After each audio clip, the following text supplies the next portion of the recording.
Good morning, everybody. According to our clock, it is 10:33. I traditionally give a 5-minute leeway for in-person meetings because of there's never parking here, and other various, getting in and out of the shopping center Commissioner traffic. Borland's on her way. Okay, Denise is apparently on her way. Senator Garcia has an excused absence. He is out of the state on government business, and it's still 10:33, so just hang tight. And at promptly 10:35, we will start the meeting.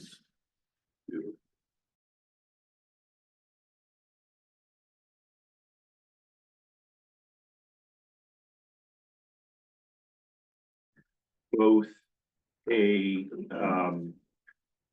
regular meeting as well as a planning meeting.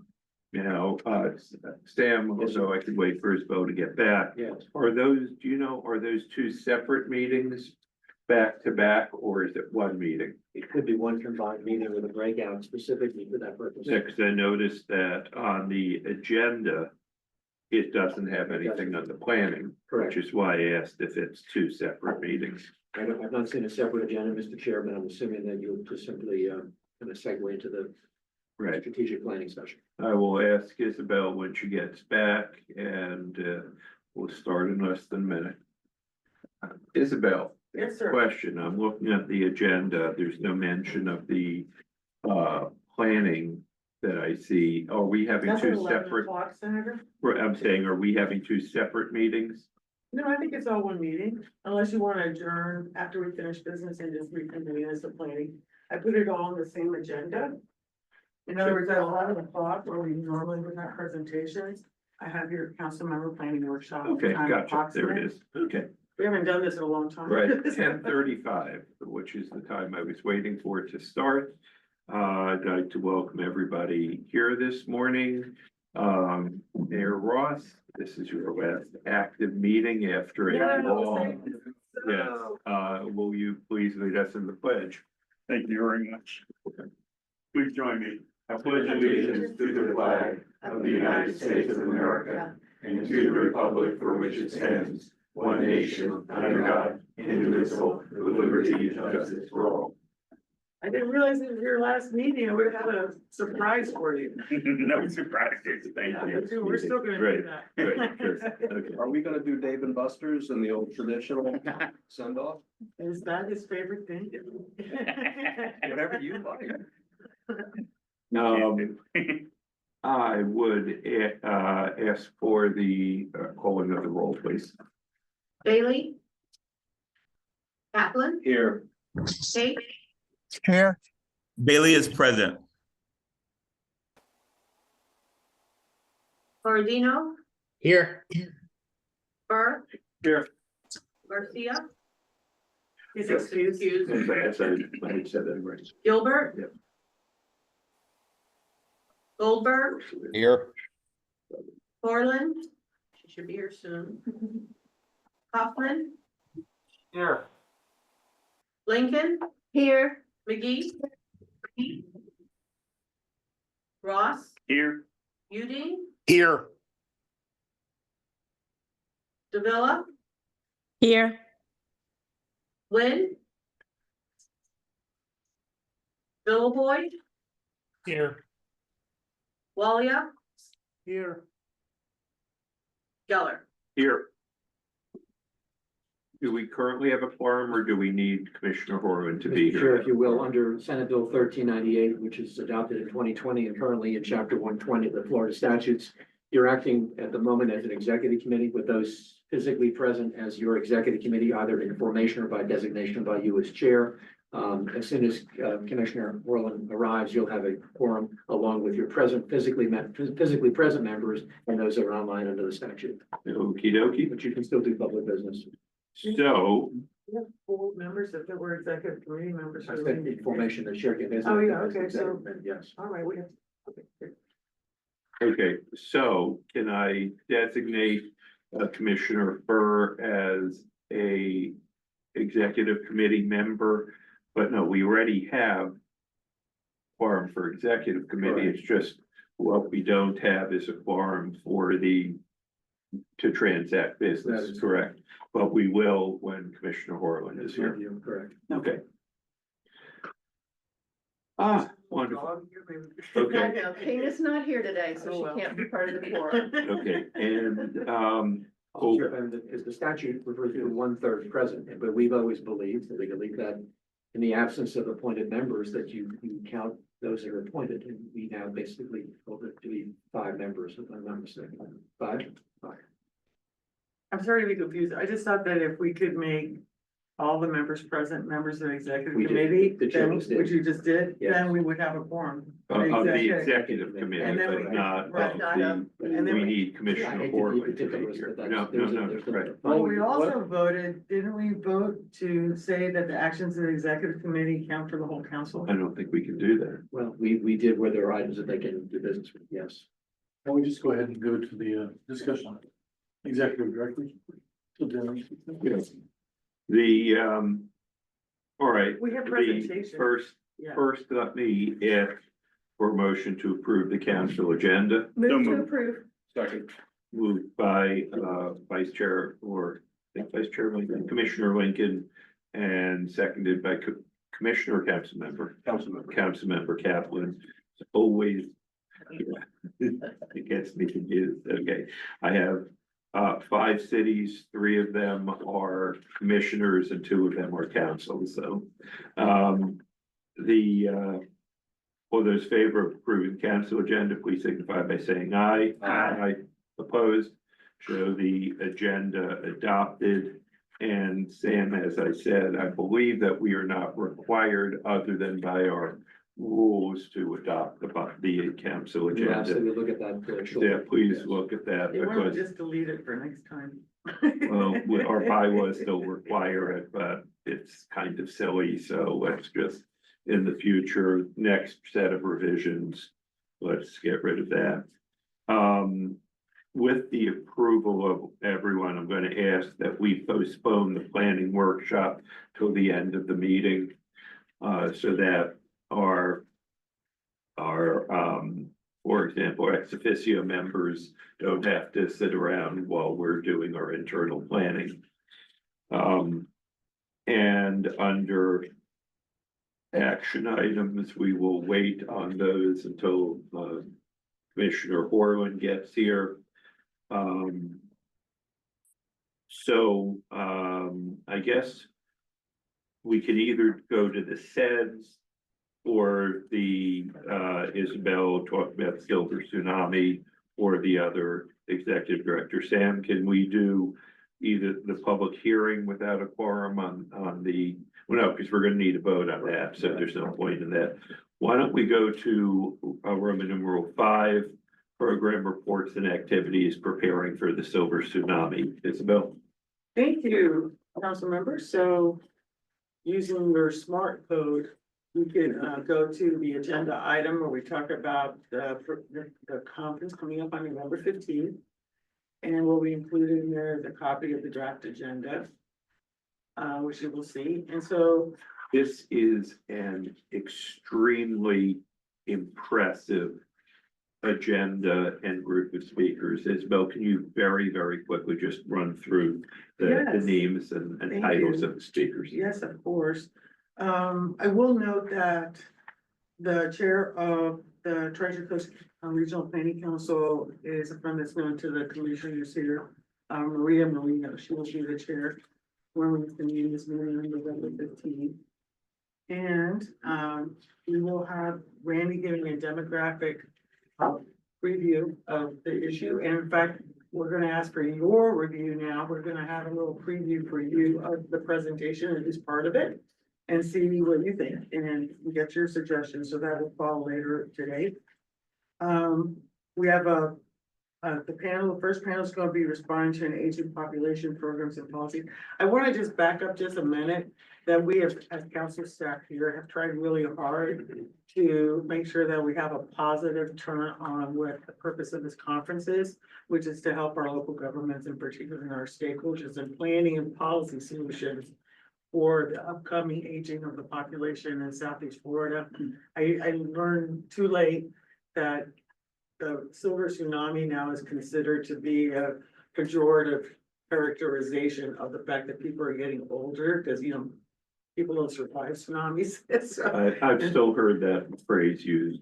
no, Very you're all widely. of that, but all of that, in any case, we're really focused on asking our speakers to provide positive examples of planning policy solutions as they're moving forward. We have a great moderator in Miami-Dade. It's Max Rothman. You may be familiar with him, Commissioner. He's the president and CEO of Alliance for Aging for Miami-Dade and Monroe counties. And then, of course, we have Senator Rich, who's the chair of the Area Agency on Aging of Broward County.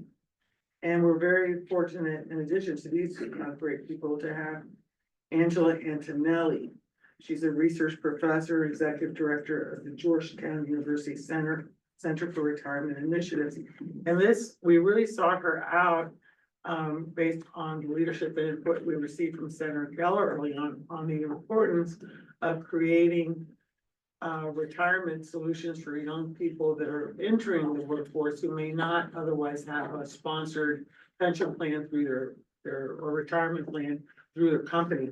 And it turns out that this center in particular has been working with states, and a number of states now have created voluntary participation in these programs. So she's going to be able to talk about that, and also she's going to be able to build on Randy's presentation. Randy, you weren't here. Well, you were here, I think, with the conversation. I think maybe not. Anyway, she's gonna send us the info she has about Florida, so that you guys can mutually inform each other's presentations. And although it's normally states that have set these things up, if you combine Dade, Broward, and Palm Beach County, we're actually a pretty good sized state. Right, that's true. We were between the 2.8 in Dade, plus the 2 million in Broward, and the 1.4 million, I think it is, in Palm Beach. And 85 already in Monroe. Right, then you're looking at, let's see, 4.4 and 1.8, 6.2 million people. And 6.2 million people would have Florida, would have just the 3 South Florida, the large urban counties, as a state. So it is possible that we may, I've had my staff looking at this for about 2 years now, look about trying to set up a retirement fund that would not be funded by the state, none of the contributions, but and it would have some cost to provide the infrastructure, because all of this statutes and all the studies show that people enroll in a much higher level, that they're not relying on the local employers to have to do the paperwork. But please continue. Right, so yes, there's a great opportunity there, and she's going to be speaking about those opportunities, how they've worked in other states and best practices. And then it will be for us to continue the conversation with your leadership. We also have the Honorable Jeff Carcom, who you guys will remember was a former Lieutenant Governor of the state of Florida. He's now with Florida Tax Watch. And I think it was last year or the year before, they did a pretty good report that talks about the continuum of housing options where the elder people can go to, and the preference that it comes out that living at home is actually the most affordable option. And we're going to talk about recommendations there. So there's a report, and what we will do. And by the way, 6.4 million would rank us as the 17th largest, the 18th largest There you state go. after Indiana. This population of 6.8 and ahead of Missouri at 6.2. Our state of South Florida. Yeah. Anyway, so this will be interesting. We're gonna do also, since this is a topic that there's so much information to it, I want to create a pre-read section on the conference materials, so we can fill in some of these materials ahead of the conference, so you can look at them prior. And that way, I think you'll get more out of the conferences as the attendees will as well. And then we have Laura Street coming. She's a senior associate state director of AARP Florida, and she will be talking about different work that AARP is doing in a variety of areas. There's some land use planning issues. There's, transportation research they've been doing. Again, we will make sure that we populate the website with these things. The next session is housing and land use planning solutions for an aging population. And we're gonna be looking at how, exploration of aging support land use and zoning. In other words, Miami-Dade County, for example, is doing a lot with accessory dwelling units. The leader in that, that's why you'll see Alex Bonina in here. He's the Director of Public Housing and Community Development for Miami-Dade County. So in addition to ADUs, they have other policies that are supportive, but that's one we've asked him to talk about. This panel is going to be moderated by Sherry Howard, who's the Deputy Director of the Department of Economic Sustainability in Palm Beach County. Palm Beach County also, as you might imagine, is having a lot of conversation at the commission level about how they support communities and seniors in the population. Sandra Benzie Einhorn, you've seen her before because she's a guest at many of our events because she is so talented, wears so many hats. So she knows a lot about affordable housing. And also works with the coordinating council of Broward County, which is, She chairs it. she's executive director, right, chaired by Manfred. And she, there's over 30 organizations there that run the gamut from children's services to elder services, mental health. But in this case, we're gonna be talking to her and asking her to talk a little bit about Florida Housing Finance Corporation and what resources they might be able to bring to local governments and other partners that want to create housing for seniors. Great. After that, we're gonna grab a quick lunch because we're gonna have a working lunch. And we're gonna be talking about transportation solutions from seniors. These folks I'm not personally familiar with. I want to again, just remind everybody that the way our conferences work is that 1 year South Florida Regional Councils is the one that's lead in charge. And then the following year, Treasure Coast Council is the one that's lead in charge. This year, it's the Treasure Coast Council that's more lead in charge. Obviously, we always insert ourselves into the conversation. But these are. We always do the majority of the work. Well, I won't say that. I will. But, and I'm not, well, thank you, Senator, but they are working very hard. I will just say that these folks are folks that they recommend that they're very well familiar with doing good work on the transportation issues. And what we're asking all these panels is please don't give us 25 different PowerPoint presentations because we really want to encourage is a conversation. And then the public also and the council members also will have an opportunity to engage in that. So we have this woman, I'm sure you know this woman, Commissioner Lincoln, because she's a member of the Florida Yes. Transportation Plan Karen. Steering Committee. She has a lot of credentials. She's President CEO of Senior Resource Association, Florida Public Transportation Association, Florida Council on Aging, and she's a member of the 2055 Florida Transportation Plan Steering Committee, which Councilmember Lincoln is also a member. And this gentleman, Christopher Stevenson, also very knowledgeable. He's a Transportation Mobility Director. So we asked him to talk about different aspects about transportation, including, signage. Maybe the signage, we have to be thinking how signage might be different in our communities if our population's older. I mean, I don't have the numbers exactly in front of me, but Randy will share them. But the number of our population that is going to be, I think we looked at what, 2050, Randy? Mm-hmm. So 65 and older, 2050 is gonna increase, what, 25% or something? Right. And over of those 85. 85 and older is a huge chunk. Yep. And at the same time, as we know, we're not seeing so many younger people coming in behind. Not compared to times past. Healthcare supportive services for an aging America is the next conversation. And it's probably the longest one of the group. Senator Gail Harrell really wanted to join us and You I will skipped- recall Senator Harrow attended our last joint meeting on insurance in Palm Beach and was very impressed with the SFRPC/TCRPC meetings. yes, Senator Gail Harrell was very much involved in the Live Healthy Act of 2024. She wanted to come and talk to that and neglected to mention that she is the person who recommended in the 11:30 panel, Pastor Graycheck, who is a pastor of the Presbyterian Church of Stewart and Port St. Lucie. He's also a director was the Senior Living Project. And what he's going to be talking about is the innovative partnerships they've worked out using church lands to develop housing and how they've converted, for example, surface parking lots into structured lots, opened up land and building housing to support the needs of the community. So he's being brought in with our best case. And I also asked him to please talk about what were the opportunities to have made the process go more smoothly. Because again, wanting to think of ways to make it better for local government to work with different sorts of partners. I know the Archdiocese of Miami owns a lot of land. These folks own a lot of land, so there's opportunities there.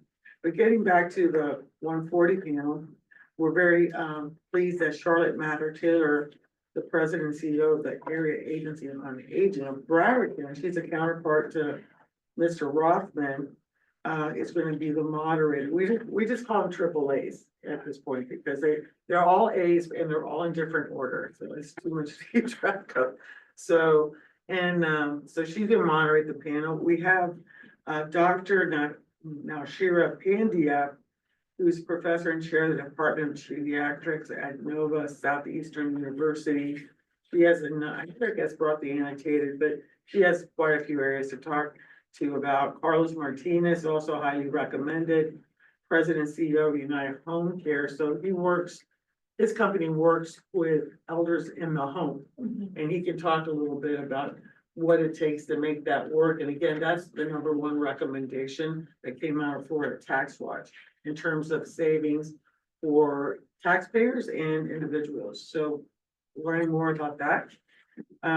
Jason Han, he's a CEO, General Counsel for a Senior Living Association. I'm not exactly sure what his area of expertise is, but I'm sure they're varied.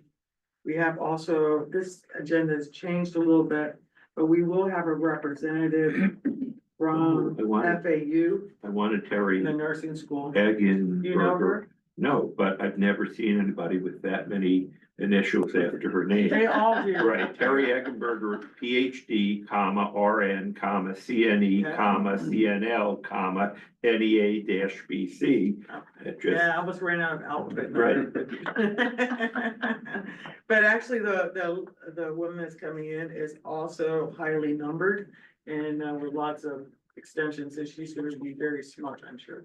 So the idea it started there was really sort of trying to hone in a little bit between Dr. Pandya and the person from FAU, the doctor coming, and talking a little bit about, she's actually a geriatric nursing program director, talking about the workforce issues.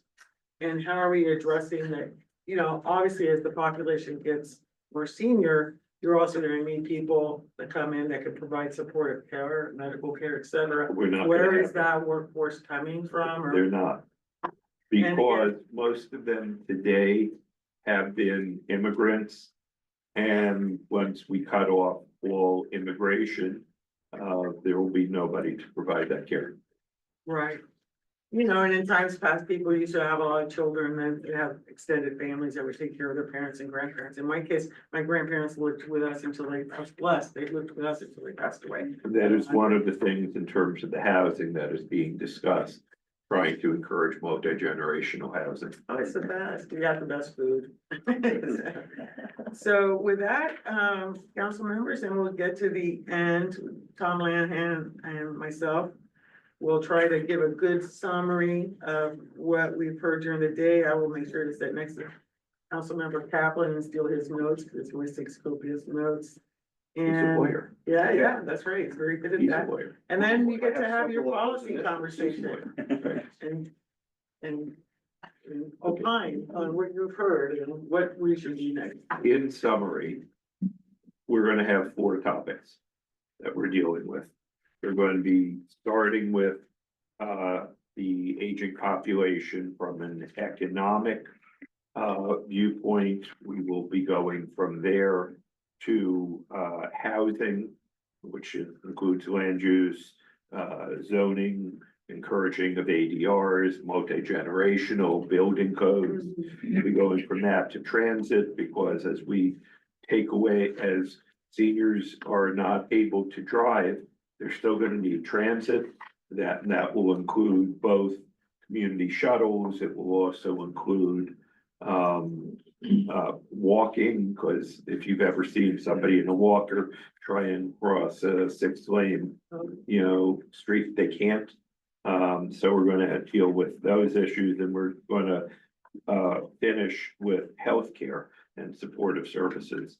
This is a incredibly complex set of issues that we're trying to cram into one day.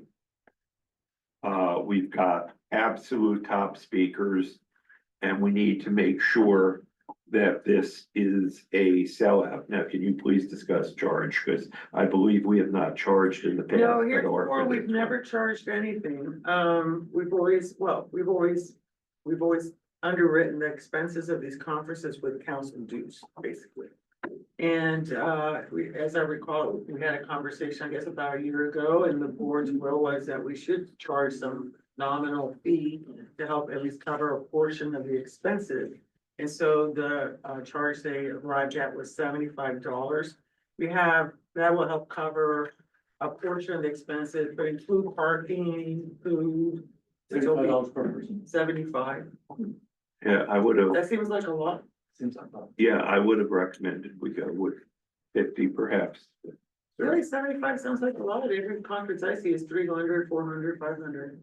Anyway, Yeah, well, Can we get a ditty bag? I could be wrong. it could be, we could maybe do a good back. No, well, no, I mean, if this was the number that was arrived at, but I don't have a problem suggesting Treasure Coast that we underwrite more of it and lower the registration fee, and they just refund those who might have paid. If it's at FAU, as I recall, they don't charge for parking.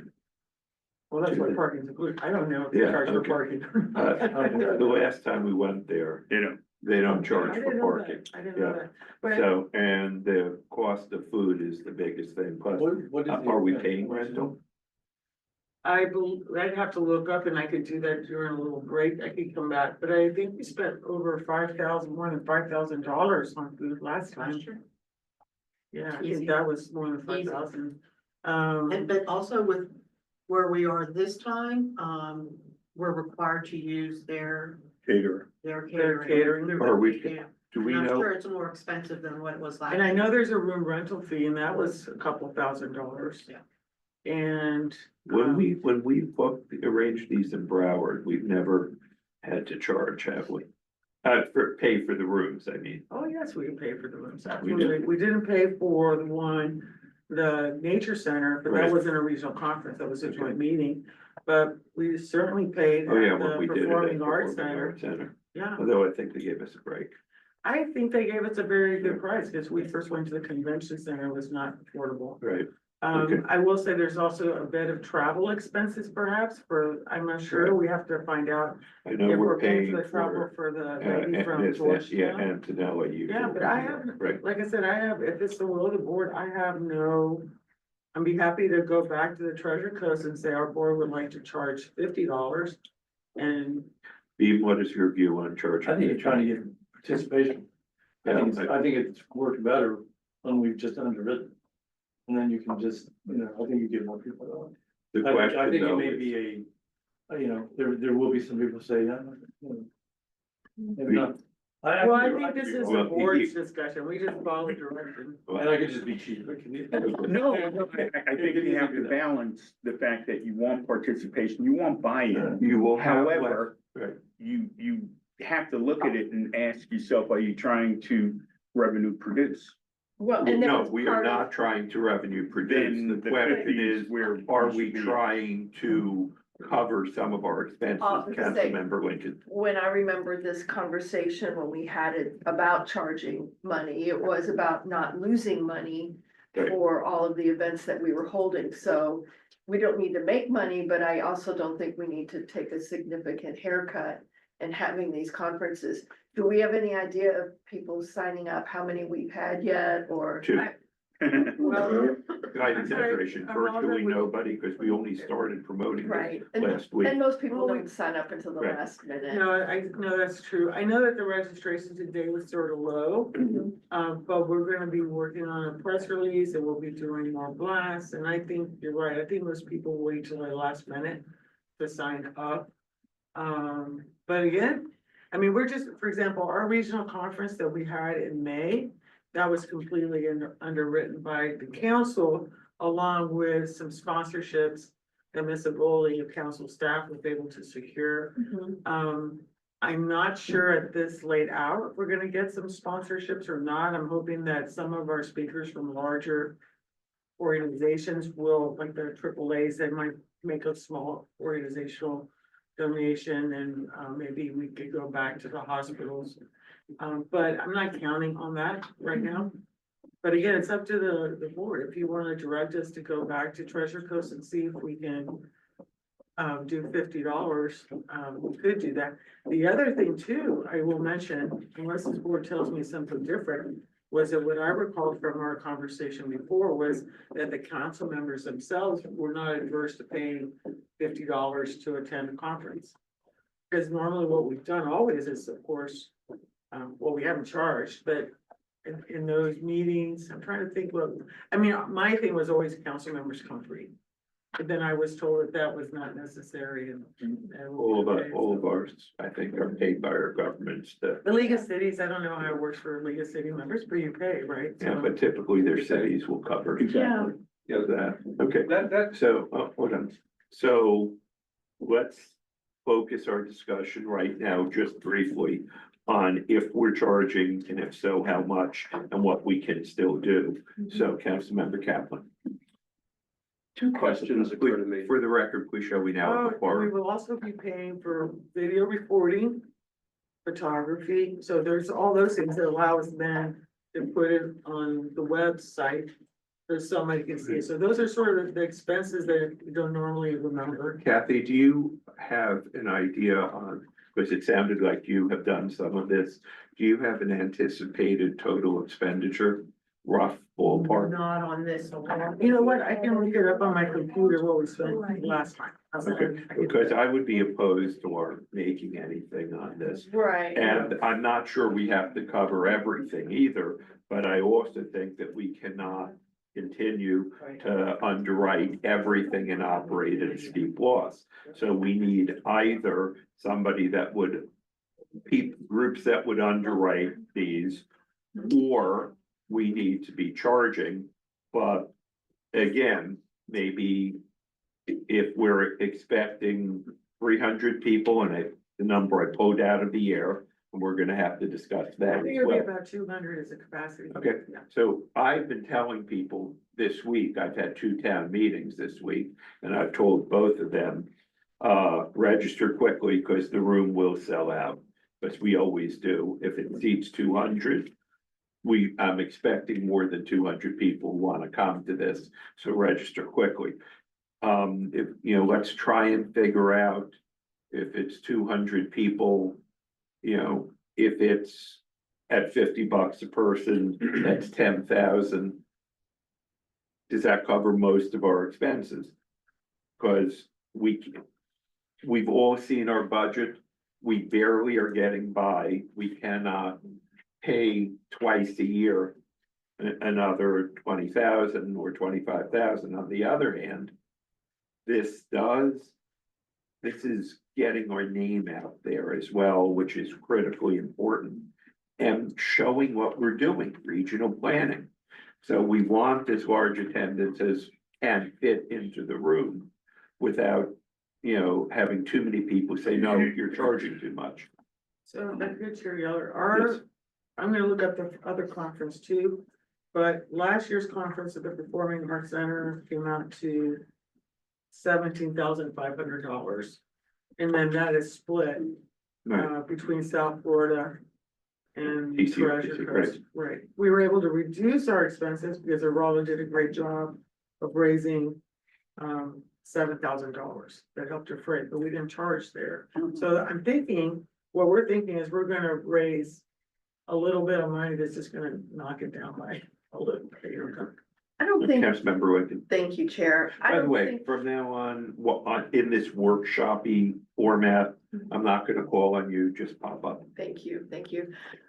I don't think anyone has a problem signing up for a conference, paying, even if you're a member of our council, and realizing you're paying for the auditorium and you're also paying for your lunch. And these And days, breakfast too. food and breakfast and food cost is extremely expensive anymore. So I'm good with anything between $50 and $75. I think, like you just said, if it's a breakfast and a lunch and it's a nice conference room. Mhm. But yeah, we don't need to make money, but I would think 50 would just about cover the cost of the food, the caterer. And the Right, room. their estimate was 75, but again, I'm happy to say, we really want to make sure that we have maximum participation. Let's lower it now to 50, refund the difference to anybody who's already paid, which I believe are a handful of people. Assuming Treasure Coast agrees. Additional discussion on this? I think, all of these topics are relevant. They're all good.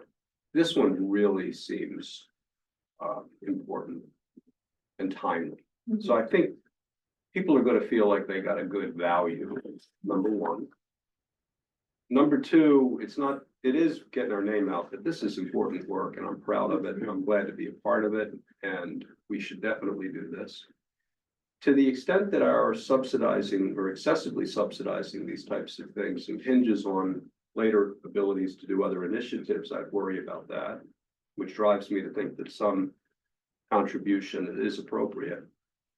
And lastly, without looking at the attendance sign-up sheets, but just sort of thinking about who's in the room, I'm guessing that many attendees are reimbursed by either their companies or their local governments or wherever they come from.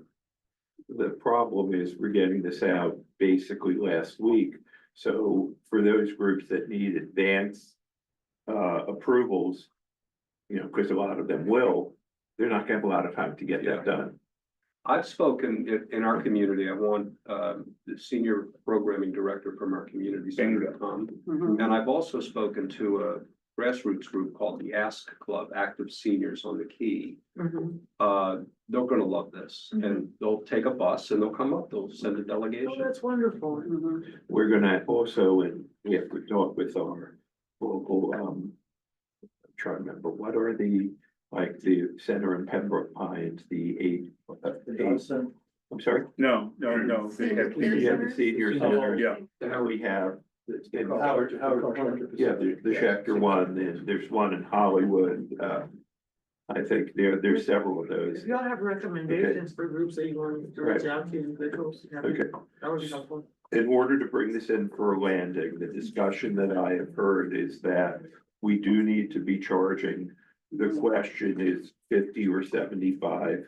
And does anybody, what is your view on 50 versus 75? You could go at 65. No, Just saying. Oh, I love it. Like the senior cost. right, Right. Senior discount. That's Okay. funny. You're into numerology. right. Does anybody have any views on 50 versus 65 versus 75? Do you think there is any appreciable difference between 50 and 75? Well, I think 50 sounds a lot more doable. I think 50 sounds. And for me, I think I can talk my city manager into getting my senior. At 50 is easier. Yeah. All right, is there consensus for 50? Yeah. I think that seems better to me. Okay, I am now asking Isabel to speak with Tom I Lanahan will. and tell her that we requested 50. Remember, we do not get to make this unilateral decision, but it is our request that we change that cost to Right, and 50. I'm not gonna mention their names because I don't want to embarrass anyone, but I've had 2 people call and say they really want to go, but they don't have the funds. I said, don't worry, I'll put you on our list, so. Yeah. Yeah. One is, don't think it matters because it's Marion Winfield with the Smart Growth Partnership. They're a very volunteer group, small group. I'm like, don't worry about it, come over, we'll make sure you're okay. So I do keep that. Good. The last issue before I move off of this, and since we now have a quorum, revert to the business portion of the meeting, is, this is a month away, less than a month away. We all really need to get active in pushing this. Now, Isabel, once again, I am volunteering my staff, which they always love when I volunteer them. They get voluntold. But I said too, we have to get. yeah, I can have my staff all of the local government officials in Broward, assuming, League of Cities should have a list. We'll Okay, provide it. if you could get me that list with the phone numbers, current list, I will have my office staff go through and call every elected official. And suggest at that point that you do invite your senior staff, so you're looking at least 2 per city. And that's 62 people right there, and of course, we have the Treasure Coast Right. bringing at least 62. And it So really is meant to be a tool for the Right, cities and right. the local government, you know, the Right. counties. So I will ask, all those of you in Dade and Monroe counties, if you can either have your staff, a lot of you don't have staff, but if you can divide up, if at least if you're a city commissioner, Councilmember Horland, if you can call, you know, I think you can call without violating sunshine or city to invite them, commissioners, The correct? answer is yes, as Yes. long as that's the limitation, yeah. Yes, okay, to invite them and perhaps the neighboring cities. You know, so, if they hear from 2 or 3 people, it's not gonna hurt. And, you know, council member for Vice Mayor Fur, if you can call your cities and, you know, but I'll have my office call all of the, and we do need to get a good turnout for this. I think we need to get this to the extent we can in the press. Yes, yes, well, Yeah, we've good. already been contacted by Sun Sentinel, we are gonna Right. prepare a press release, I hope to do that this afternoon, in fact, before you leave, I'm gonna get a quote from you, Great, and, okay, we did a broad distribution, we sent it to all the local electeds, the city managers, the planners, our state legislative representatives, our congressional representatives. Sent and it to the at least Broward League 10% of them will Cities, read our that email. might- No, I understand. Well, they say you have to be bombarded about 6 or 7 times before you don't delete it. But they will take So- my office's phone calls, they will take your phone, call. They will take phone calls from elected officials or, I mean, or offices of elected officials. To staff mostly, but, you know, they will get those. Mr. All right, Chair, yes, I don't choose to become a legal wet blanket, but you may remember that there were some concerns raised by the Broward County Attorney regarding the expenses and costs being charged by the council at one of our recent events from this past year.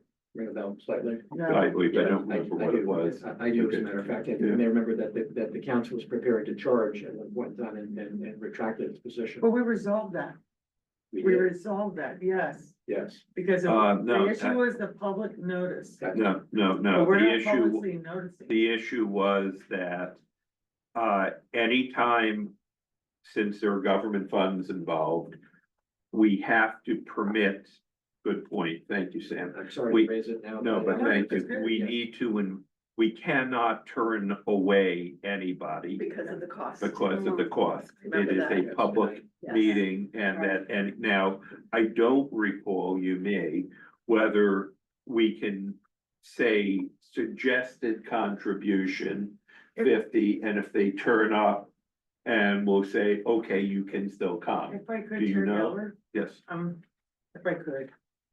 The issue was that once, because before what I was doing is I was putting a public meeting notice, a FAR. Once I put a FAR, because out of, you know, unintended consequences. The idea was that that would protect our local electeds when they're talking to each other, if there's more and more information, that was the intent, just publicly notice.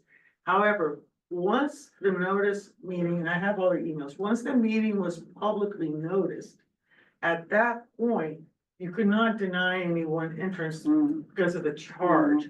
But my argument with the Broward, not argument, but my conversation with the Broward County attorney was, well, how is it that the climate compact can charge $300 to go? How can the FAC charge $600 to go? How can all the, does that mean that I can just show up at any of these meetings and they have to let me in free of charge? And the answer was no, because those meetings were not publicly noticed. This meeting is not publicly noticed. That is the differentiation. So we don't, it's just so if plain it's out not conference publicly now. noticed, it's not a sunshine meeting, meaning that although you can have 5 Cooper City commissioners attend, they can't Can't speak. talk. But how do you speak at a conference at a League of Cities? At a League of Cities or an association of counties, when you have more than one county commissioner, you can speak there, can't you?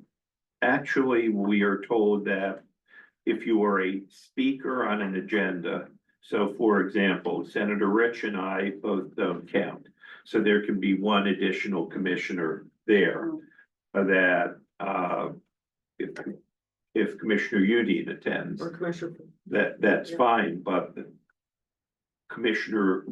only one county commissioner, other than Senator Rich and myself can speak. Only one, that's not on the well, this is agenda. certainly your area of expertise, but that, in terms of our thing, we won't turn anybody away. We're not gonna turn anyone away, but it is not publicly, Okay, it's a I conference. will call the county attorney today and And I'll look up the. Verify the And details. Mr. Chair, I'll be happy to have that further conversation. There were some discussion points with the county attorney about it, and based upon that conversation on the public record side, which, and the sunshine side, we made some different approaches, so. right, so That's let's, a lot of brain damage. that Drew was, as helpful as he can be. yes, and I'm happy to join you. I will. Just, we will just do a, that just a today. quick comment. Can't we do like what the League of Cities does when we have these board meetings for lunches and we pay to go to those, but we just put a little thing on the bottom of the notice that no one will be turned away from the public so that we can all have the public disclaimers there and we can do what we need to do. That's what we want, that we will make that phone call and ask today, Right, because that exact issue. that was the charging issue. Right, all right, Is Drew Myers? yes, Yes. and, well, I believe his, wife Dawn is in your firm. Okay, so, Thank you. to move on. Please, you know, Please join us. It's gonna be please fun. join us, and more importantly, I'm expecting everybody here is gonna join us. Please get attendance. To revert back to the agenda now, let's revert to item, number 4, the consent comprehensive plan amendment reviews. I will ask, Mr. Gorin to read the proposed comp plan reviews. Thank you, Mr. Chair and members of the council. These are public hearing items. Under item 4A, proposed Monroe County 224-03A CSC, the City of Sunrise 24-02 ESR, and the City of Sweetwater 24-02 ESR, all public hearing items for the purpose of the record, and the right of the public to be heard either for or against the applications currently pending before the council. Thank you. Thank you. The public hearing is now open on the consent agenda comp plan amendment reviews proposed. Is there anyone here in person who wishes to testify in any of these items? Anyone here in person? Seeing none. Is there anyone online who wishes to testify in any of the items? Is there anyone here online who wishes to testify? Seeing none. Public hearing is now closed. All those in favor of adopting the consent comp plan amendment review proposed as read by our attorney, please signify by saying, is there a motion to approve? So moved. Moved by Mayor Ross, seconded by Commissioner Kaplan, Councilmember Kaplan. All those in favor, please signify by saying aye. Aye. Opposed? Show the consent agenda approved. Please, Mr. Gorin, read the adopted comp plan. Thank you, Mr. Chair. Again, similar rules applicable to the public hearing aspects, the adopted and specials. Broward County 24-01 ESR, Broward County 24-02 ESR, Broward County 24-03 ESR, the City of Miami 24-01 ESR, the City of North Miami 24-02 ESR, and last but not least, the City of Opelika 24-01 ER, all of which are available for public hearing this morning for those who came to speak for or against the request and the application. Thank you, Mr. Chairman. Thank you, Mr. Gorin. Public hearing is now open on the adopted comp plan amendment review. Is there anyone here in person who wishes to testify? Is there anyone here in person who wishes to testify? Seeing no one, is there anyone here online who wishes to testify? Is there anyone here online who wishes to testify? Seeing none, the public hearing is now closed on the adopted comp plan amendment reviews. It's now ready for a motion. So Mayor moved. Ross moves adoption, seconded by Councilmember Kaplan. All those in favor of approving the consent agenda, please signify by saying aye. Aye. Opposed? show the adopted comp plan amendment reviews adopted unanimously. We are now on B. Mr. DeShazo will now present the 22-27 South Florida SEDS annual report briefly. I will add that the annual update was approved unanimously by the SEDS committee. Great. All right, so. The SEDS committee recommended to the SFRPC approval. Right, so today's request is to release for a 30-day review period. Just briefly, we produced two different kinds of reports. So first is an overall update, a very large update, which is done every 5 years. Next one is due in 2026. And then on an annual basis, we do an update, and the purpose of the update is to provide information to the U.S. Economic Development Administration, what has changed in the region. So we provide them two kinds of information. One is what's changed in the regional economy, and then what are the updates on projects. Today I'll be focused purely on what's changed in the economy. In a way, kind of helps us tee off the next discussion, which is the presentation for the silver tsunami. So if you advance it one. All right. So again, moving along fairly quickly with this, the main gist of the annual update is that the economy is back to a prior growth rate. And instead of simply just getting back to our previous growth rate and more traditional tourism-based industries, we're seeing increased growth in important industries, well, more important in other kinds of ways, and technology and healthcare and education. All of those are leading growth in the region this particular year, and I think that that's part of a healthy sign of overall recovery. Go next. Housing, affordability and transportation costs continue to be a drag on our economy. So that's essentially what I have to say about that. And population growth, as you'll see in the next slide. That's on you. Okay. Continues to slowly recover. Now, Monroe definitely went through some ups and downs through COVID. But it's returning back to a slower pace as Broward and Miami. And for comparison purposes, we added Palm Beach, so you can see it's slightly constrained in terms of growth because of housing costs. So that's another sort of very brief take on that. Gross domestic product, that's the total value of everything produced in our region, has seen somewhat slow growth over the past year. But that is also consistent with the trend statewide. All right, so this is one side I'm going to come back to in particular in the next presentation, because what we see is a long-term decline in labor force participation. Now, there's several reasons that I'll get into in the next presentation, but what we see here is a gradual decline since 2000. The yellow hard to see line is our metropolitan area, which is Miami, Fort Lauderdale. And it is also consistent, but running slightly higher than the state level because we are a statewide job center. So go ahead and move on. And that means that we're also increasing in terms of household income, that even though we're a very expensive area, we have continued to see gains in average household incomes. Yeah. And perhaps good news here is that listing prices have cooled off a bit compared to last year.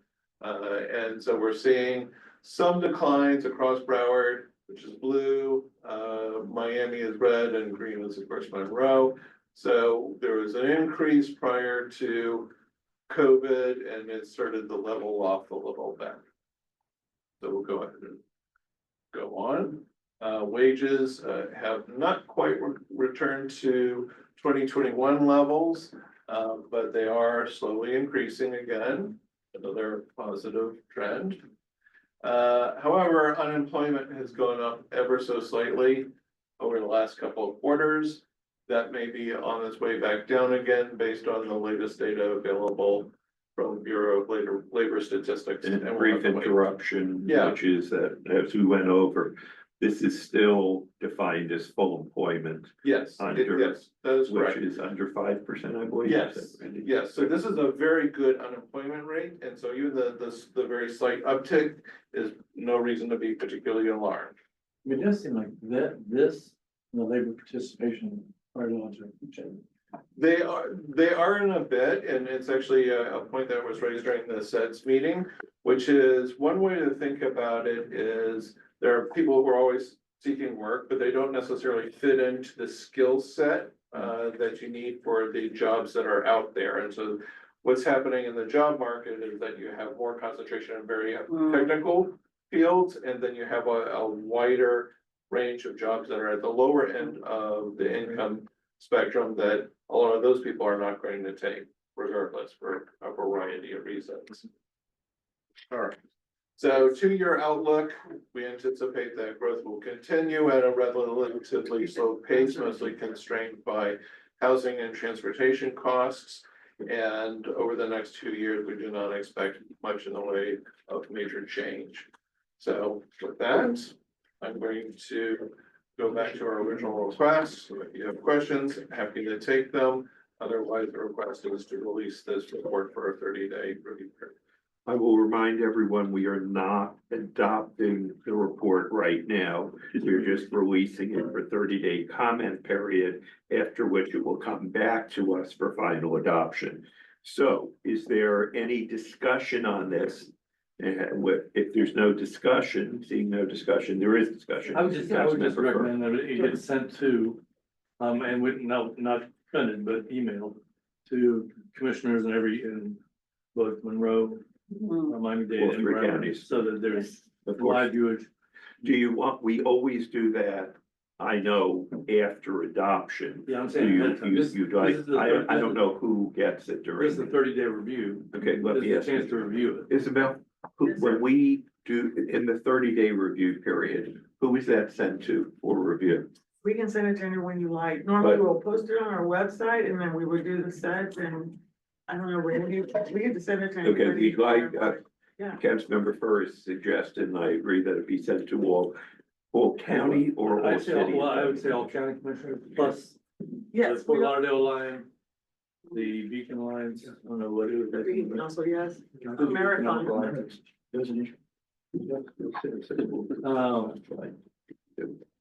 And I think having the cities look at it, as well, why not? Yeah. You know, have a lot of eyes on it. One, it's good information. We're not gonna, But no, we definitely send it to everybody in the final, so. and you're sending it by. If we have an email. Not list, saying it's right, No, we'll post it on our website and it's really a matter of just sending out a constant contact that says this is posted. great. And please go in there unless you're thinking Okay. that won't work. But it's not too often you get this good of information on local, Right. with, micro and economics. Okay. We routinely always send, Right. when we send things We- out, we always get all the elected officials. Council, Vice Mayor Fur will make sure that. Absolutely. it's sent to everyone. Motion to approve the 30-day release. Move to, Mayor Ross moves that we, adopt this for the 30-day comment period. Second, during the additional discussion, seeing no discussion, all those in favor of releasing this for the 30-day comment period would signify by saying aye. Aye. Opposed? Show it adopted unanimously. We are now on, thank you, Randy, good job. We are now on, we've already done the Roman numeral 5 silver tsunami discussion items, executive director's report. Isabel. Yes, well, I am happy to introduce you to Marion. Marion is our new staff person. She came to us, we were very happy to steal her away from. Borrow, we don't steal. No, we Borrow. stole, we we stole her. Permanent If we're borrow. not giving her back. No, permanent, she's on permanent loan. Yes. Okay, right. She was with the Appalachia Regional Planning Council while she was a student at Florida State University. Go Knowles, Yeah, double no, so there undergrad we and go. law school. Knowles. So, yeah, they were very sorry to see her go, and I was very happy that she had family, has family in South Florida. So, she's here with us, and she's working in the area of resilience. Her name's Marion Knowles. What city do you live in? I've lived everywhere. Right now I'm in Hollywood and I have family in Miami specifically. Commissioner Furr is your county commissioner. How do you, Glad to have your you. last name Dole? No, Knowles. Knowles. KN. Gotcha. Thank Yes. you. So we're delighted to have her. Your last name is Knowles and you went to Florida State. Exactly. Very good. Oh. Good job, good job. You didn't Okay. change your name up there. No, no, no. She just dropped the K sometimes There you at go. sporting events. Okay, And no, really, we've just been very, very busy here between the SEDS and the conference and hurricanes and everything else. So I'm just hoping to get through and get past November 15th at this point successfully. So that's my main focus. are there any questions of the I executive don't think I've director? forgotten. Mayor- I Mayor actually do Ross. have one. I've just noticed that we don't have any minutes that were approved. It'll be at the November meeting. Thank you very much. Yes. Are there any additional questions of the executive director? If not, legal counsel. Thank you, Mr. Chair and council members. At the last meeting, we discussed the transitioning of the Dawson case to the special counsel of Johnson and Selmo. They have been engaged. Their contract was signed by our director, confirmed by our chair and others, and by the council. They're fully engaged. There are depositions that are being requested and being scheduled, or at least are being discussed. They may not be scheduled. Better said, they may be scheduled but not conducted. There are a number of issues as to why they may not be conducted, and I don't choose to discuss today only because of the fact that they are not agreeable at the moment on the side of the Regional Planning Council. As you know, the council was successful in defeating all the affirmative defenses in the counterclaim. Strike that, the counterclaim that was filed by Ms. Dawson. We're now in court on the main claim, which is the foreclosure matter by the council. Chris Stearns of the law firm is a partner with Johnson and Selmo, has been fully engaged and is working on those ends together along with Bruce Johnson. So that's the best I can offer at the moment on the record. Happy to discuss the I items further. am requesting that anyone who has any questions on that active litigation speak directly with our legal counsel as opposed to asking questions now while we're being televised. And if I may, Madam Director's benefit, he's been noticed for deposition, but that depo has not yet been scheduled, and we're seeking to protect her from taking it. As well as my law partner, Terry Israel, who's been noticed for deposition as well. And oh, by the way, the judge has also been noticed for deposition. Wonderful. So I need not say much more on the record of that. No, I always like it when people go attack judges because when parties attack judges, because it makes all of the other future judges so much more favorable to them. It's so well for the person. It's not yet, the judge has not yet been noticed, but there's a request to notice him. We don't represent the judge, nor does the law firm of Johnson and Selmo. The AG's office typically would, but at the end of the day, I just wanted to expose to you some of the pending issues that are best discussed in private. Thank you. Thank you. Are there any questions? Yes. No. Are there additional questions? If not, we're into council member, Have an update. council member report or legal counsel report or executive director Just a report. quick, well, it could be executive report. We refer to the executive director's report. Thank you so much. I just want to let you know, I just heard back from Tom Lanahan, Treasure Coast, his board was having the same conversation, so the fee is about down to 50. That worked out. Okay, they think 50 was right as well. That's I think awesome. so, Yeah, I think they were talking about reducing the fee. that's serendipitous. So they Okay, took our still 50, cheap then. they took our 50. That's So, still cheap, look but how effective you are, there you go. Okay. Thank you. Thank you. Council member report. Do any council members, Vice Mayor Burr? yeah, the major milestone was reached Yes. at SFTech the other day. Yes. And this involves, for those who don't know, SFTech is Southeast Florida Transportation Committee. It's Palm Beach, Miami-Dade, and Broward. And a study is now being begun with both FDOT districts, 4 and 6, to begin a study of creating a railroad system from Miami-Dade all the way up to Okeechobee. So the study has begun. That will be, that's first stage. PD&E study will follow after that, but it's been approved. It's funded, both approved and funded, which means it's on its way. So it's pretty exciting, and I think for all the three Treasure Coast passed a resolution in support. Treasure Coast Yours passes, also, yeah, yeah.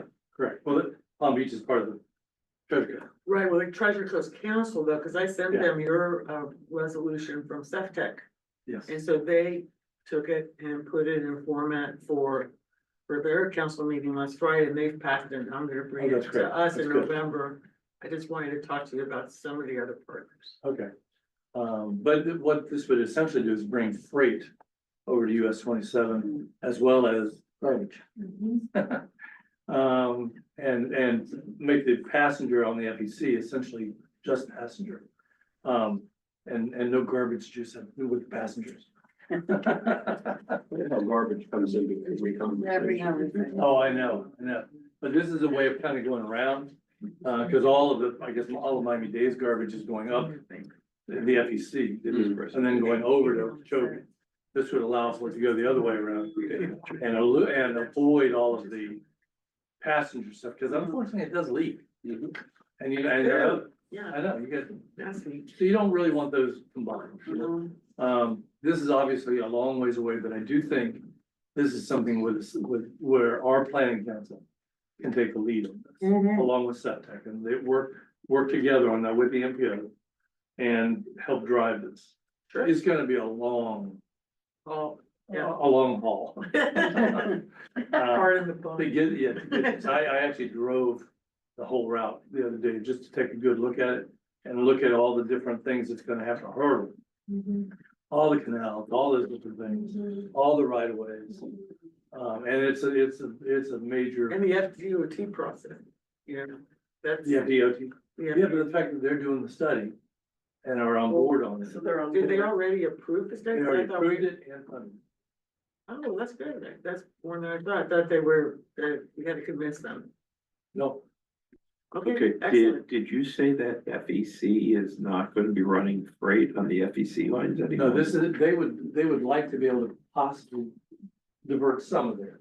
Oh, I know that they're never planning. to right, get no, this gives them an option of having some go up and lessening the amount over here. They're always gonna. Right, so is this strictly on the US 27 corridor?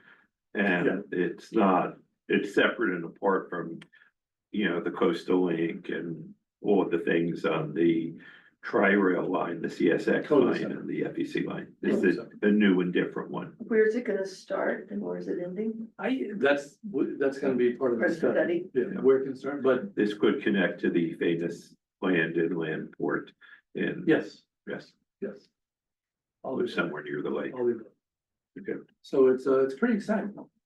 And I know this had been brought up, so I think there was a 2008 study that was done, done through the regional planning council, Isabel?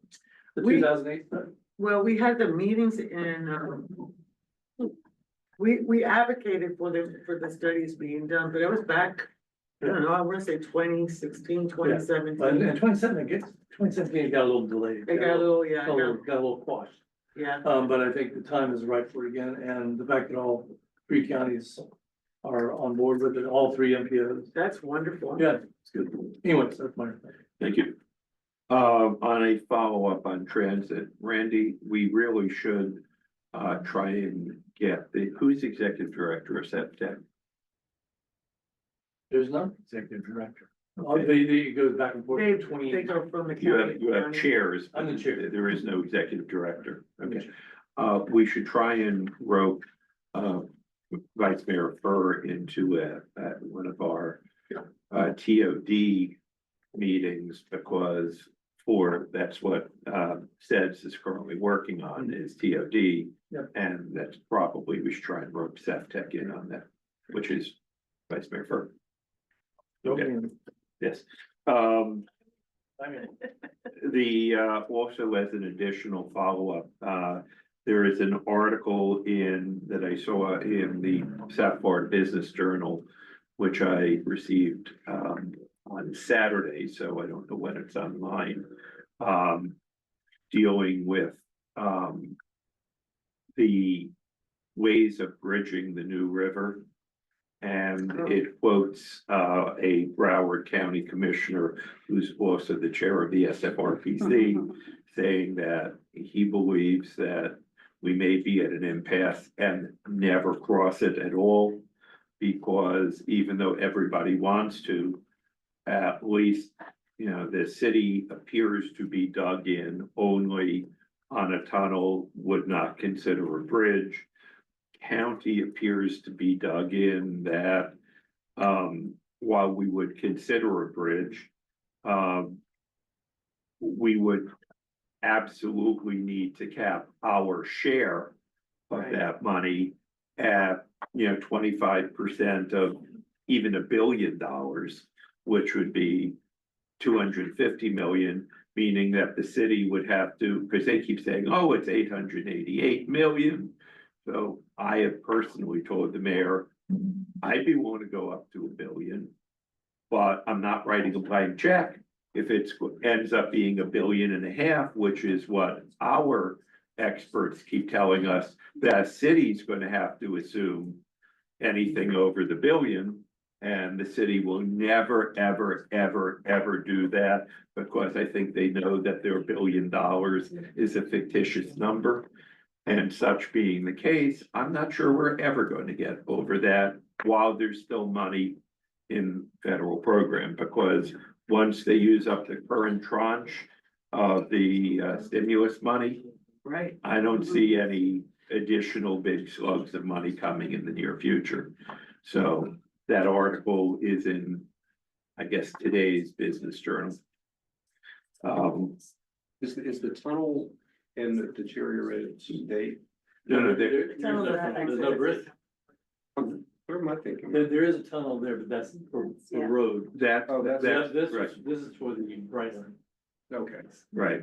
And if you read the article, the biggest concern that the marine industries has is not any of these, it's the current bridge that keeps breaking down. And the city's plan involves doing, not just leaving the current bridge, which is like, I believe it was built by Ponce de Leon. They just want to basically leave that where it is and not even rebuild it, which the marine industries that's a non-starter for them, so we'll see. Any other council member reports? If Just not, that I've been sitting next to Mayor Ross for an awfully long time now. Been very nice. Thank you. I don't know what I'll do without you. it's actually only been an hour and a quarter. It just seems when you're next to Mayor It Ross. seems like years. Longer, right? Well, I think I was mayor when we first started sitting next to each other. That's a long time ago. Mayor Ross, we will be inviting you back to our next meeting for appropriate recognition. Thank you very much. I'll have to say that I first met Greg Ross when I was Marathon City Councilwoman, and I went to the League of Florida Cities Yeah. classwork on how to be an effective elected official. And I sat next to Greg and we formed a friendship. And then when I moved to the county and received this position, it's just been always nice to look across and see your friendly. Thank you very much. Thank you for your public service. I thank you guys for your public service. I Mayor Ross appreciate it. is my mayor. We live about a block and a half away from each other. I am the longtime chair of the Broward County Water Advisory Board. Mayor Ross was chair of the South Florida Regional Planning Council. Mayor Ross was chair of this. My biggest problem is in our neighborhood. When the two of us walk around, a lot of people actually confuse us. So I got a dog. Yeah, which I personally object to, since I am much better looking. Yeah. But May get an argument. yes, but they seem unable to distinguish between the two overweight Jewish lawyers with the mustache. But I will ask that we reserve the remainder of these comments to our next meeting when we You'll come honor back. Mayor Ross. Thank you. There you Okay. go. I promise not to get you a plaque. Thank you. Ex officio reports. Let's see, Dat Win, are you still on? Dat, I don't see. okay. Kent Walla, He's there. Mr. Walla, you are recognized. Thank you, sir. Do you have a report? Good Or any morning, remarks? everyone. Nothing really to report, just letting the group know that we're updating our TSM&O master plan for the the SFRPC regions and the Treasure Coast region, so Broward, Palm Beach and the Treasure Coast. We're gonna be finishing that around next year, around May, so just keeping you guys updated in the loop. And then also we're getting ready for Construction Career Day this coming week and sharing information with public school students in high school, letting them know about the wonderful world of planning. The wonderful world of planning. Thank you, Mr. Walla. We appreciate your remarks. Are there any questions for Mr. Walla? Seeing none. Armando Villaboy, South Florida Water Management District. Do you have any comments, sir? Good morning. Nothing to add today.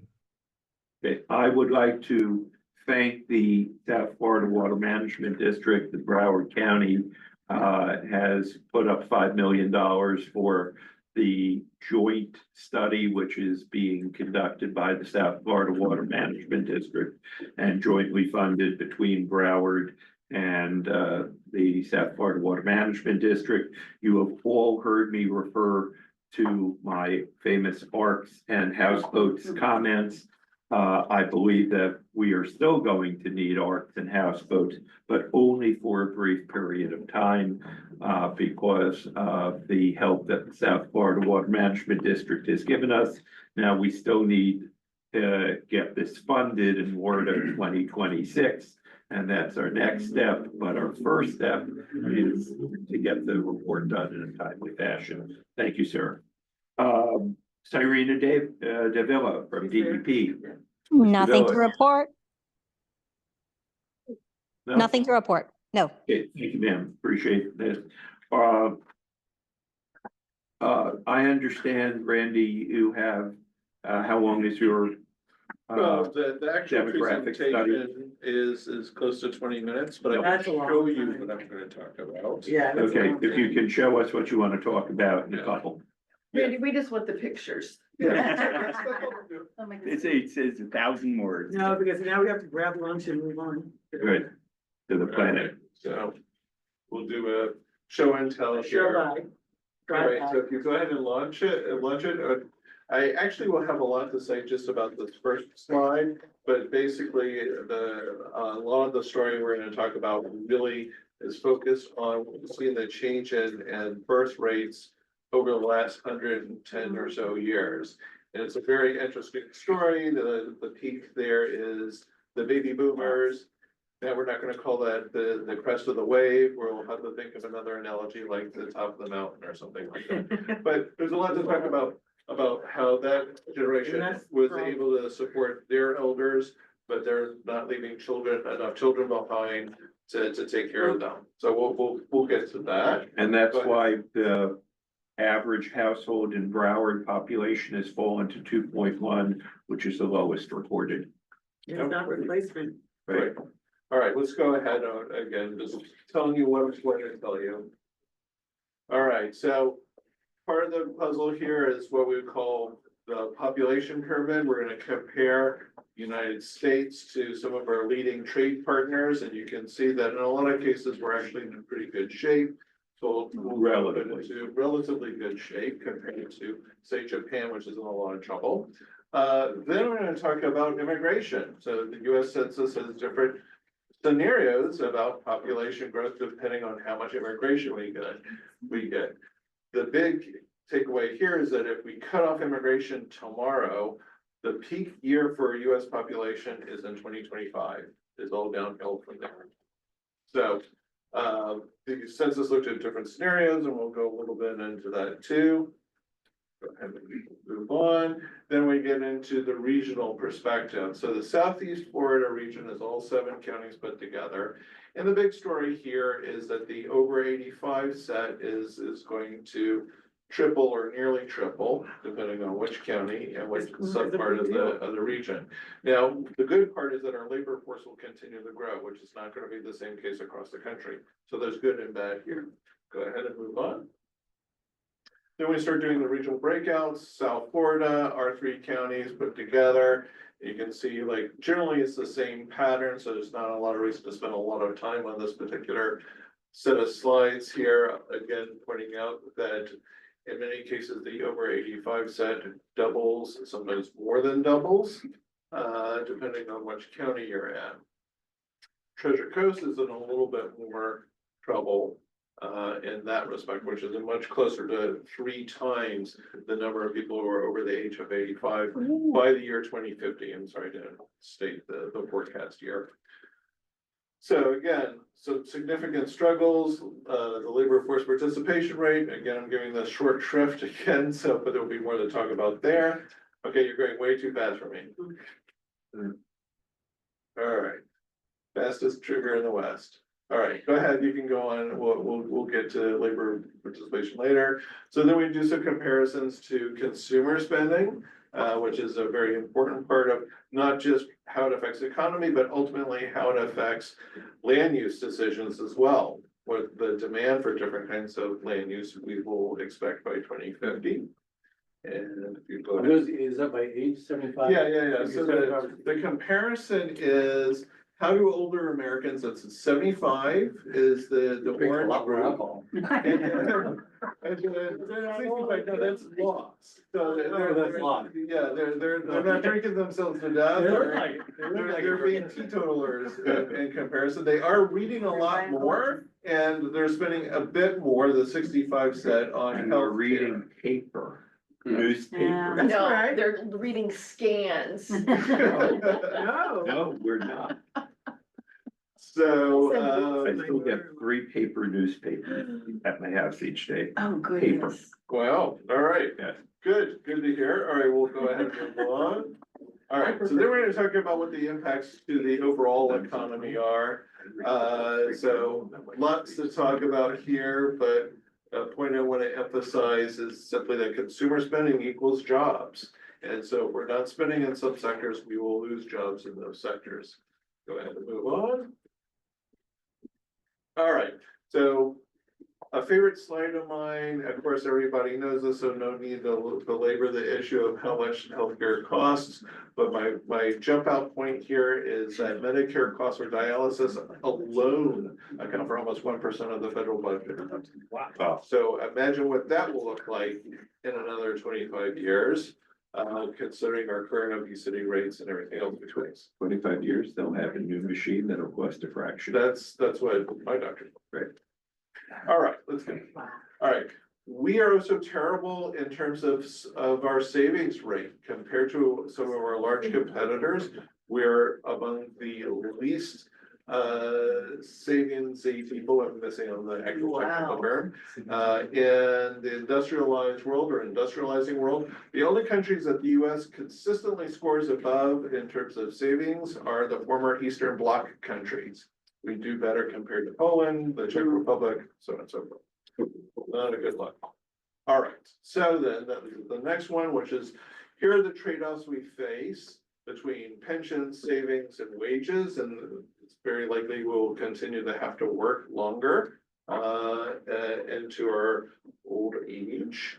And so when we consider some of the impacts that we may be looking at with Social Security, there's a lot of talk about cuts to Social Security, that there may be cuts of 21 to 23% in benefits. Don't May believe not it. happen.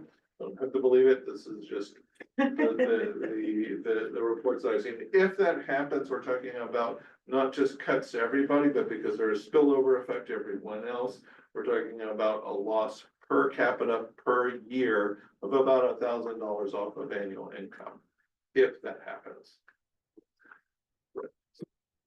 Okay, now there's state and local fiscal cascades. I spent a long time trying to think of the word cascade here.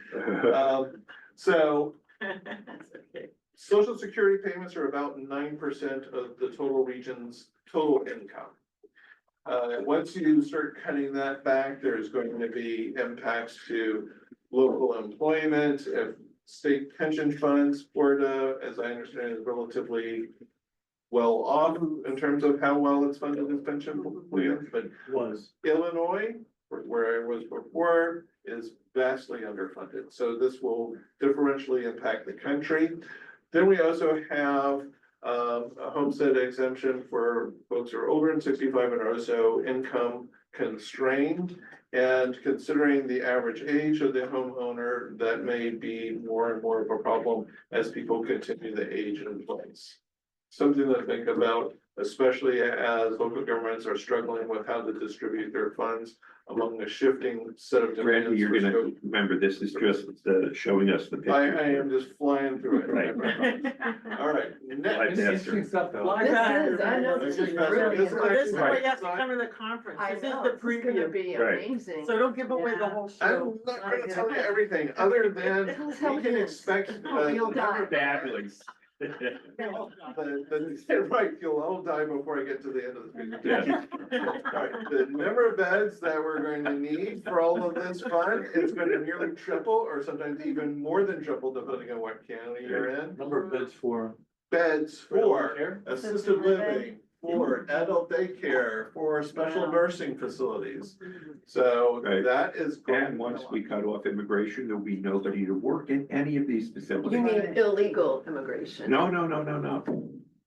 We, All no, immigration? that's what at least one of the presidential candidates is discussing. We can eliminate illegal immigration and still provide That's good. ample, That's which is what I support.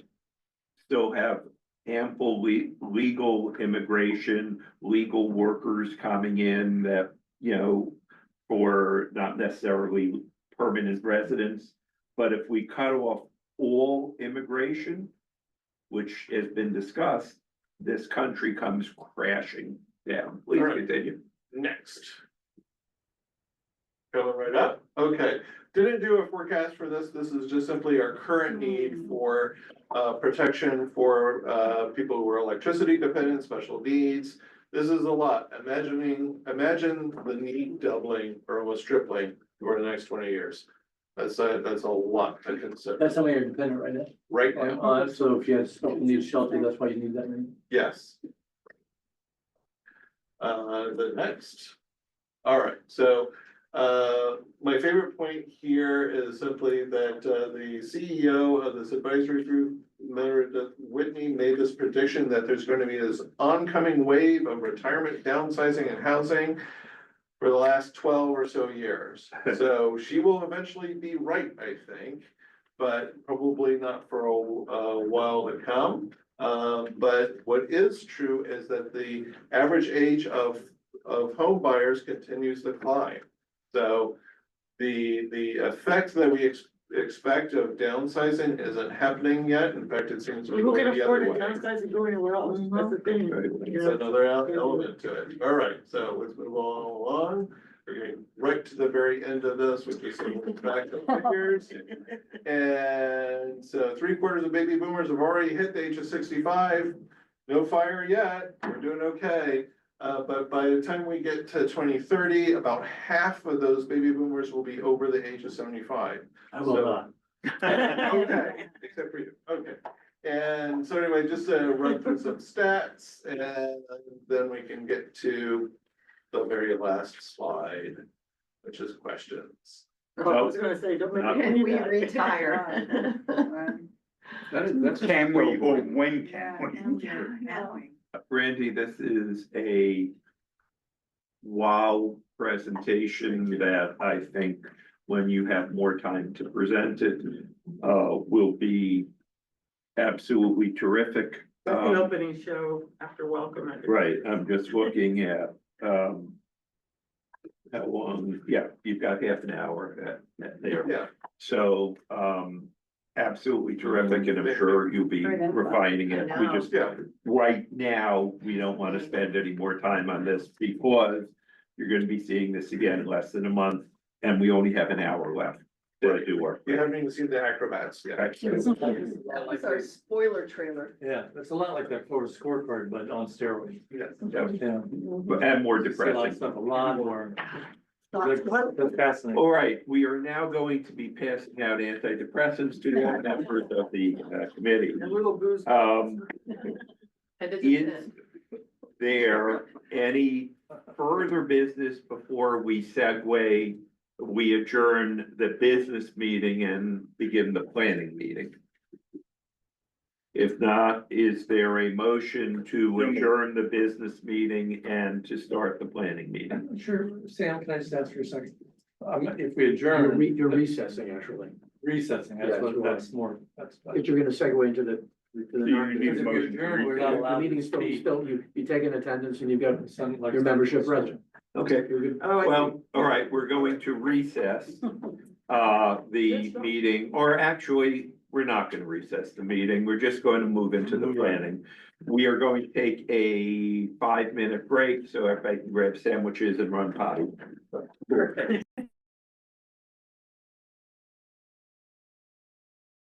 This is a good case. And Elegant theory. we are Exquisite theory. It's really going good. to plan.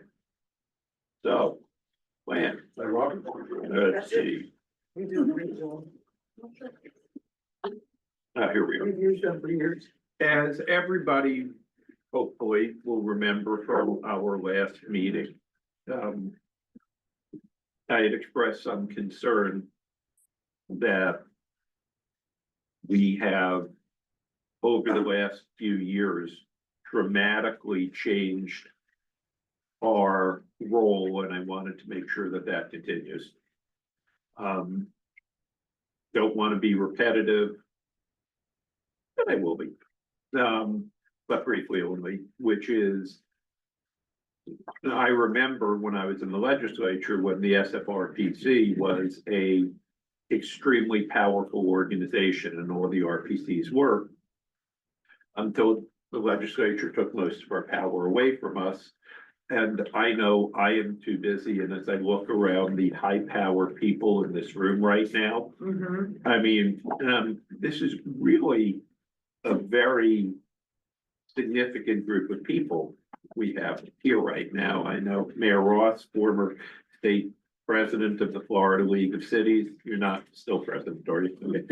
Right, former state president of the Florida League of Cities, as well as chair of this and the Broward Water Board and so many other groups. Frank Kaplan, who is a very high power attorney, as well as the elected official. Councilmember Orland, I think the newest amongst us, and somebody that will be going, far, I believe. Michelle Lincoln, who is are you the chair-elect right now? Yes. Of Florida Association Yeah, of Counties. Commissioner Furr, who has been mayor of Broward, is about to be mayor of Broward again. Chair of SEPTEC, chair of so many other things during a long and illustrious career. This is really a pretty high-powered group of people. And all of us are too busy to waste our time.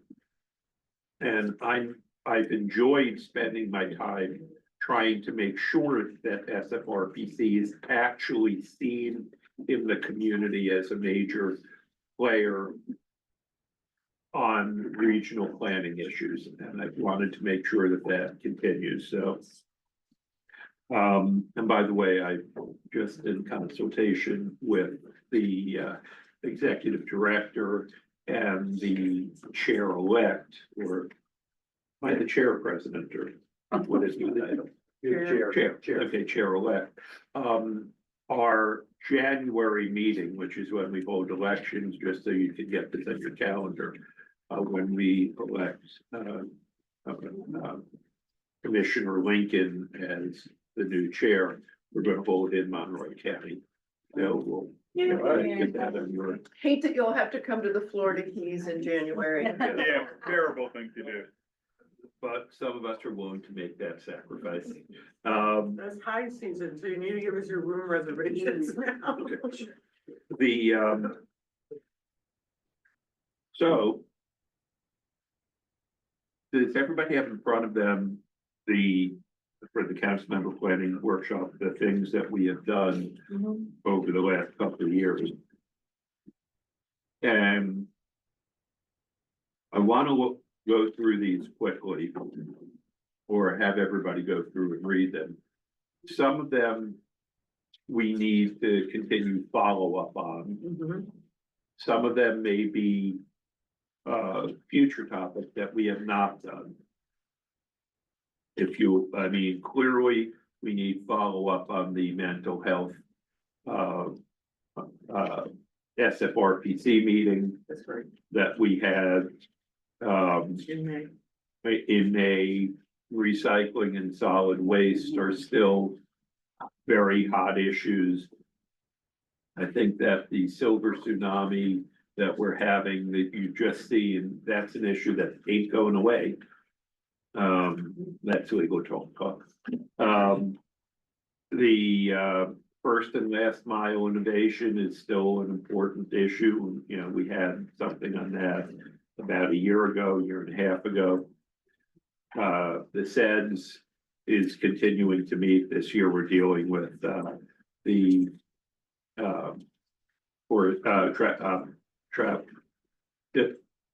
TOD. Drawing blank, transit-oriented development, okay. We've had, again, affordable housing, but I'm just not sure that we can really deal with that because there's every group out there is dealing with affordable housing. But you see all of our joint meetings. Possibly more in marine research. We've got to get more, something has to be done in property insurance, rail, septic to sewer, etc. You look at the SFRPC meetings you've had this year here. The CNSF is going to be still a dominant issue in South Florida. Agricultural land use and Dane, climate tech, the MERS. Are we doing the second phase of the MERS? We've begun implementation phase, just sort of organizing and discussing with the different installation key partners that are related, tied into key projects for the resilience improvements, but it's been slow going. I have to say it's a little slow going. But for example, with South Florida Ocean Measurement Facility, we've had some conversations, for example, trying to figure out the seawall erosion issue that they have. And so there's just so many partners there, but I would like to focus maybe on moving some of the transportation improvements. Because all of the MERS are U.S. Army Garrison, Southcom, and the South Florida Ocean Measurement Facility have issued. Anywhere station, like Charlie too, have road infrastructure issues that need to be addressed. I know the first three do for sure. And then, power. We were getting ready to have a meeting with Florida Power and Light to talk to them about how they could help the installations become more resilient in terms of energy. And then we got whacked by 2 hurricanes and they're busy restarting things. And we still have on our list, I saw Christine Gardner at the Florida Defense Alliance Commission meeting that they had in Doral. So time to really follow up with the installation there in Monroe County and the West. So yes, we're moving forward. We have a small little bit amount of money to help support some of the staff. We had started doing these activities before we had that. Because we didn't want to let it go cold, but it's moving forward a little bit slow. And OCC, which is our Department of Defense partner, really wants to focus in on getting some implementation projects identified. So I do expect there's going to be more of them. Thank you. So we've got that, all of those, then additional new topics that we, or not necessarily additional topics suggested by SFRPC council members. Some of these we spent some time on, but apprenticeship programs and job development, that has been my single biggest issue as a county commissioner. Trying to bring high paid jobs to Broward. I think all of you have heard me pontificate on this, although I wondered, if you're not Catholic, can you pontificate? Or just wondering. Yes, all right, but then it's not, it'd be ratificating as opposed to pontificating. If you have a reform background. Okay, gotcha.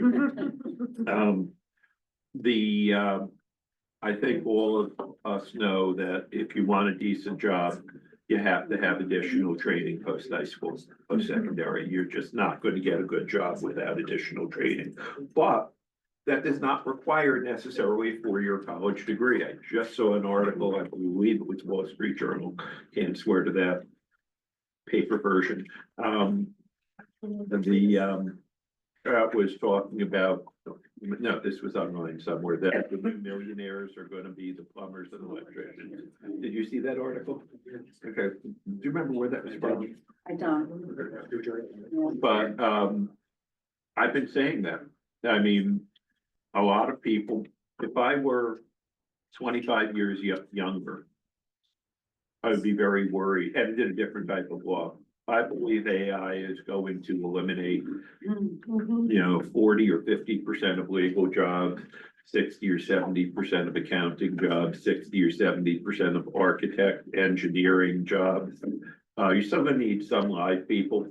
Kind of work that I do, zoning and land use, I think we're still gonna be need lawyers, but if you're talking about drafting contracts, real estate closings, even a lot of litigation, the early, not the courtroom work, but a lot of the discovery, a lot of this is all gonna be done by AI. Whose jobs are not gonna be taken away? The guy who fixes the pipes at my house, or the guy who, and I say the guy, they normally are men, but that does my air conditioning, or, well, my brother-in-law is a master electrician, so he does the electrical work, but when you're looking at all of that, those jobs are not going to be lost to AI. They're not outsourceable to other countries. And they're the kind of upper middle class jobs that build this country. So I've been a strong advocate for that. But there's all sorts of other things besides the building trades. But all of them require post-high school training. Many of them simply don't require a four-year college degree. Home insurance, again, we touched on that, but we really do need to be doing more on that. Again, the mental health system, we're talking about, we have this on housing for people with mental issues, but we have a bigger issue in Broward, and I'm pretty sure in Dade, where our largest source, I know of Broward, for mental health treatment is the Broward County Jail, which is neither the best nor the most cost effective. Right. And we really need to be further focusing on that. The whole quality of life issue, which we can get back to, because that's kind of vague. Yeah, it's very subjective too. Yeah. How do you define it? Right. Rail transportation instead of truck. Well, I mean, we're touching on that with Step Tech. Another issue that Senator Garcia just had a meeting on, and my problem is, I think it's insoluble, and I don't want to meet on insoluble problems, is the issue of condominiums. Because the reason I think it's insoluble is many of the condominiums are, I mean, if you look in Hallandale, if you look in Lauderhill, Hawaiian Gardens, all these things that were built 60, 70 years ago. They were built in the 50s, but mostly the 60s was the big period for them. Some were built in the 70s, but the 60s was the big time. That's 60 years ago now. And in many of those condominiums, they have been waiving the statutory reserves each and every year. And so the maintenance may have only been $100 a month. Let's say 150 a month. But that's because they were not putting money aside for the maintenance of the buildings. And following to the Champlain Towers, I was mayor of Broward, I chaired a task force which met for 28 hours on condominiums and had legislators, county commissioners, city commissioners, condo presidents, condo management associations, condo attorneys, engineers, president of the board of realtors, and half a dozen other people. It was like an 18-member group. One of our easiest decisions we made was it's much cheaper to maintain your building than to repair your building. But so many people were never maintaining their buildings. Too late now. And now their buildings are being hit with a triple whammy. Number one, their insurance rates, which 5 years ago may have been 100 a unit, are now 600 a unit or 1,000 a unit, because they've been going up 25 or 30% a year, compounded. Add to that, cost of construction has gone up faster than inflation. Add to that, that they have to pay to catch up for 60 years of neglect. Add to that, the fact that, they now can't waive the reserves any longer, so you have to pay higher amount for the reserves, higher amount for your insurance, higher amount for the assessment to catch up for the 60 years of neglect. And a lot of them are in fixed incomes. And Older. yeah, when I say fixed Right. incomes, I mean Right. older people on fixed incomes Mhm. who, they're right, they can't afford it, but what is the solution? And they keep wanting somebody to do something. We have at least one of our Broward County commissioners who brings this up frequently, saying we've got to do something about this. Beam, you may recall, it was the cost of that we get, what was that, $5, $6, $7 billion? So I forget how many billion, and that was at $50,000 a unit, which some of them are being hit by special assessments of hundreds of thousands. Miami-Dade claimed that they dealt with it. They were lying. They did that for PR. They put aside $10 million. $10 million at 50,000 a unit, which is what they capped it at, is, I forget what that's, 200 or 2,000 units. But either way, it's nothing. And then you have the moral hazard issue. If you're only giving that to people, condos that need it as opposed to everyone, are you going to say condo A, you paid your reserves each and every year, you don't have these huge deficits, so we're not going to give you anything. Condo B, you waived your assessments each year, you were irresponsible, but we're going to come and bail you out now. Problem with that.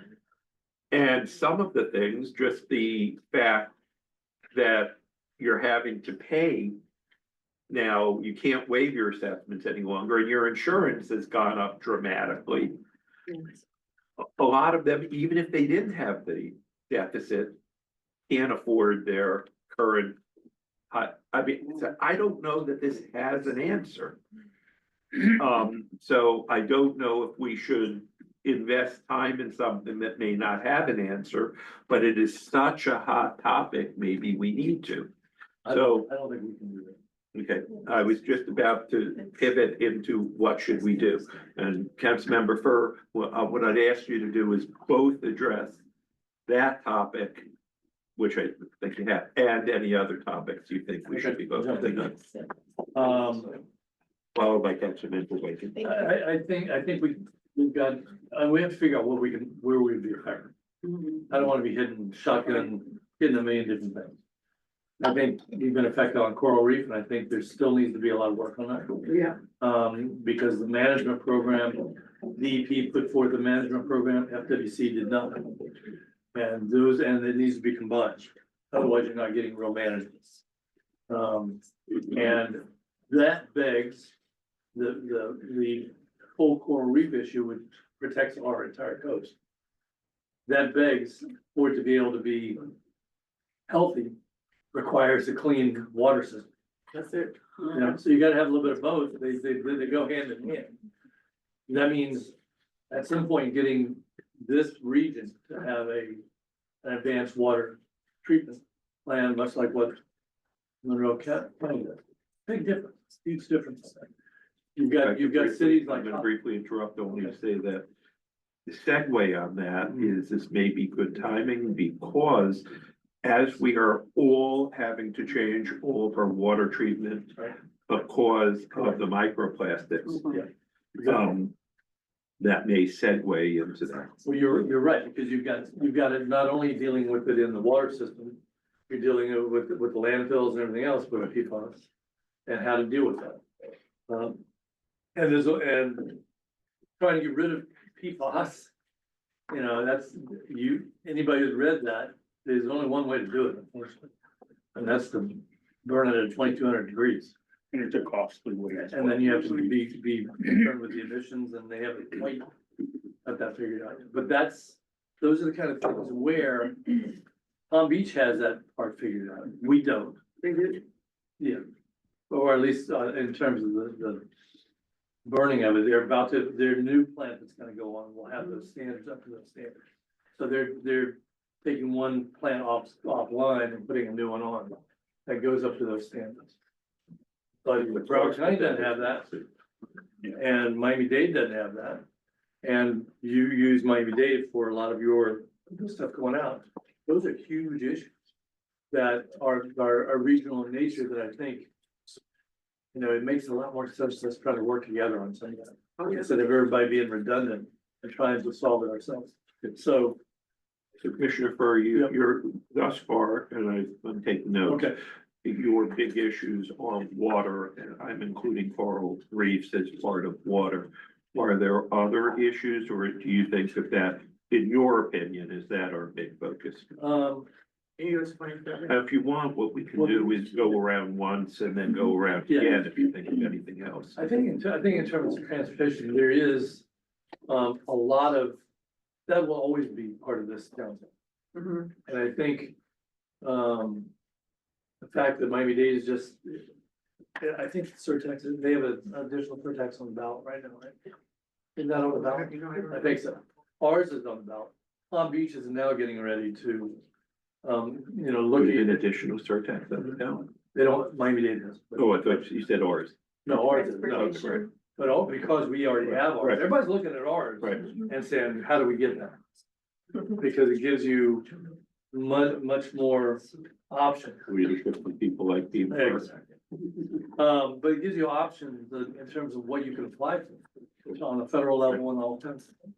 So our working with places like Palm Beach, and how do we get it? How do we do it? How, having all three, SEPTEC has been a nice way that everybody's been able to work together. On Maybe the, we could create, with SEPTEC with the waste management. Like, for example, in other words, use the SEPTEC bond to create one for Yeah. waste management. yeah, recycling. yeah, it's not a bad idea. We just do it, cause that's in our local agreement, it's not Yeah. incorporated or anything like that. So, but what I would limit You it. said I'm gonna- water and transit. I'm gonna limit it to coral reef, transportation, and waste, Okay, hold on, so I misspoke. water and waste. Okay, so Commissioner Furr is And does that include septic tanks? water. Yes. Yeah. The conversion, oh, absolutely. You have sea level rise, you're gonna dictate that, and sooner than later. Okay, Particularly in Holland. yeah, water, waste, and transit. And water includes coral reef. Yeah. Okay. I'm just gonna go, and I'm gonna take two turns in case you thought of something else. I'm gonna go around. Councilmember Lincoln. Thank you. So kind of segueing off what Beam was just saying, only I would love to do one just on where are we with coral reef restoration? We, gosh, how many years did we go up to Washington for that Restoring Resilient Reef Act? I'd like us to dive into that. I would like with the coral reef restoration project to discuss where are we with the coral disease update? Also to bring in the professionals who are doing coral fragmentation, the Plant a Million Corals, the Moat Laboratory, and really educate everyone on how well of a job we're doing with restoring coral. And I believe that could almost be an all day that would then motivate people on why we want to go septic to sewer, why our water is so important, why the management of our waste treatment is so important, because it really is helping. And there is a light at the end of this tunnel on all of the science on on reef coral restoration projects. So maybe a good feel. Okay. A good feel seminar. Okay. I also really appreciate the apprenticeship program aspect. I know in the Florida Keys, we're dire.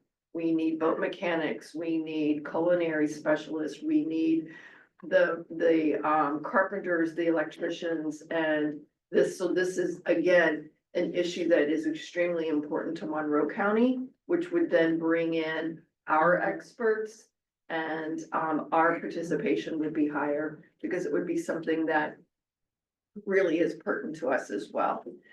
I think that the ones we did on the recycling and the solid waste were such an eye opener for all of our region. I think we all really benefited from those. I know my folks back in the Keys are still talking about how successful that was. So I'm good with doing more on that as well. And with transit, because that's something now that Monroe County is finally realizing that we don't have that transit infrastructure surtax, and how are we going to manage our transportation issues in the Keys? Okay, so Councilmember Lincoln, what I've written down on you are coral reef issues, apprenticeship / jobs, recycling / solid waste, and transit. Is that fair? Yes, sir. Mayor Ross. I'm partial. Yeah, I'm partial to garbage. And I have heard people refer to you as that garbage mayor, yes. Yes, and Oh, you're trash talking, yes. But You're not the- FEMA's always gonna be the king of trash. I think that we need to take it a step further. I always like the idea of all these different seminars and conferences that we put on, but the follow-up is where we need. I agree. Yeah. And so I think we need, particularly because the Solid Waste Authority is such a fluid animal at this point. And it affects Monroe because you're gonna. You're using it, Dade County with Covana, no, I'm not going there. There's just so much to speak about the master plan. By the time we plan this, is gonna be out. We have the loop boat. There's so much going on that affects not only the Tri-County, but going up to Palm Beach, because they're gonna start to look at us now. As we have looked at them to start our beginnings, they're gonna look to us. So I think that's of major importance. We are nothing without the coastal. And that's true. And I say Cooper City, you know, not coastal, we Referring to need, the coastal link, or no, what are you referring? waters. Okay, water. Yeah, because no one's gonna come down for tourism unless we have that. So we need to address that. I think, although Is it Cooper fair to City doesn't say- have. Resilience? Yes, and that was my next Water word. resilience. I wrote it down. My next word, we had Jennifer Hirano come and scare the daylights out of us of how much well, you're laughing, but I you know. saw what the cost was. She doesn't I scare see me it. anymore. She scares me in the intelligence and what's coming. Are you talking about the resilience roundtable? Yeah. Okay. Phenomenal. And I think we need something like that. So for Halloween, I will dress up as Dr. Horvath. If you tell her I said that, yeah, thank you. I just there the clip. Yeah. Between the solid waste, the coastal and the resiliency, although somehow I think we can put in the railroad or the rail transportation and truck transportation within the waste management as well. Solid waste. Okay, so what I've written down for you, Mayor Ross, and again, tell me if you need to change this or if this is fair summary. Solid waste / recycling, water / resilience and transit. That fair? Yes. Okay, thank you. Commissioner Councilmember Kaplan. You're a double council. I'm trying to think of you in your Halloween costume. Trick or treating You with got distracted. Greg. With his dog. Just mental images. So thinking. One day we have to count how far, exactly how many houses there are between us. Not a lot. I'm guessing that 15. Oh, I don't even think that many. Okay, now his twin brother used to live directly across Right. the street from me. Right. I don't think that. We just learned something biographical about you. Yeah, You never wow, done you've been a before. twin. I'm a better looking the two. And I'm speaking of, the senator and I. You got a brother that looks like Senator Geller. Oh, so funny. Okay. Thinking of Frank. I'm always thinking along that big regional track when we have these conversations, just as you said, there's so many issues. But the big stuff, and trying not to repeat what others have said. So what occurred to me during this conversation and listening to others is the thing that's really hard to talk about, but it's climate stuff. And I think it's important to continue not only talking but working, because it seems self-evident to me at least that if we don't, we foreordain failure.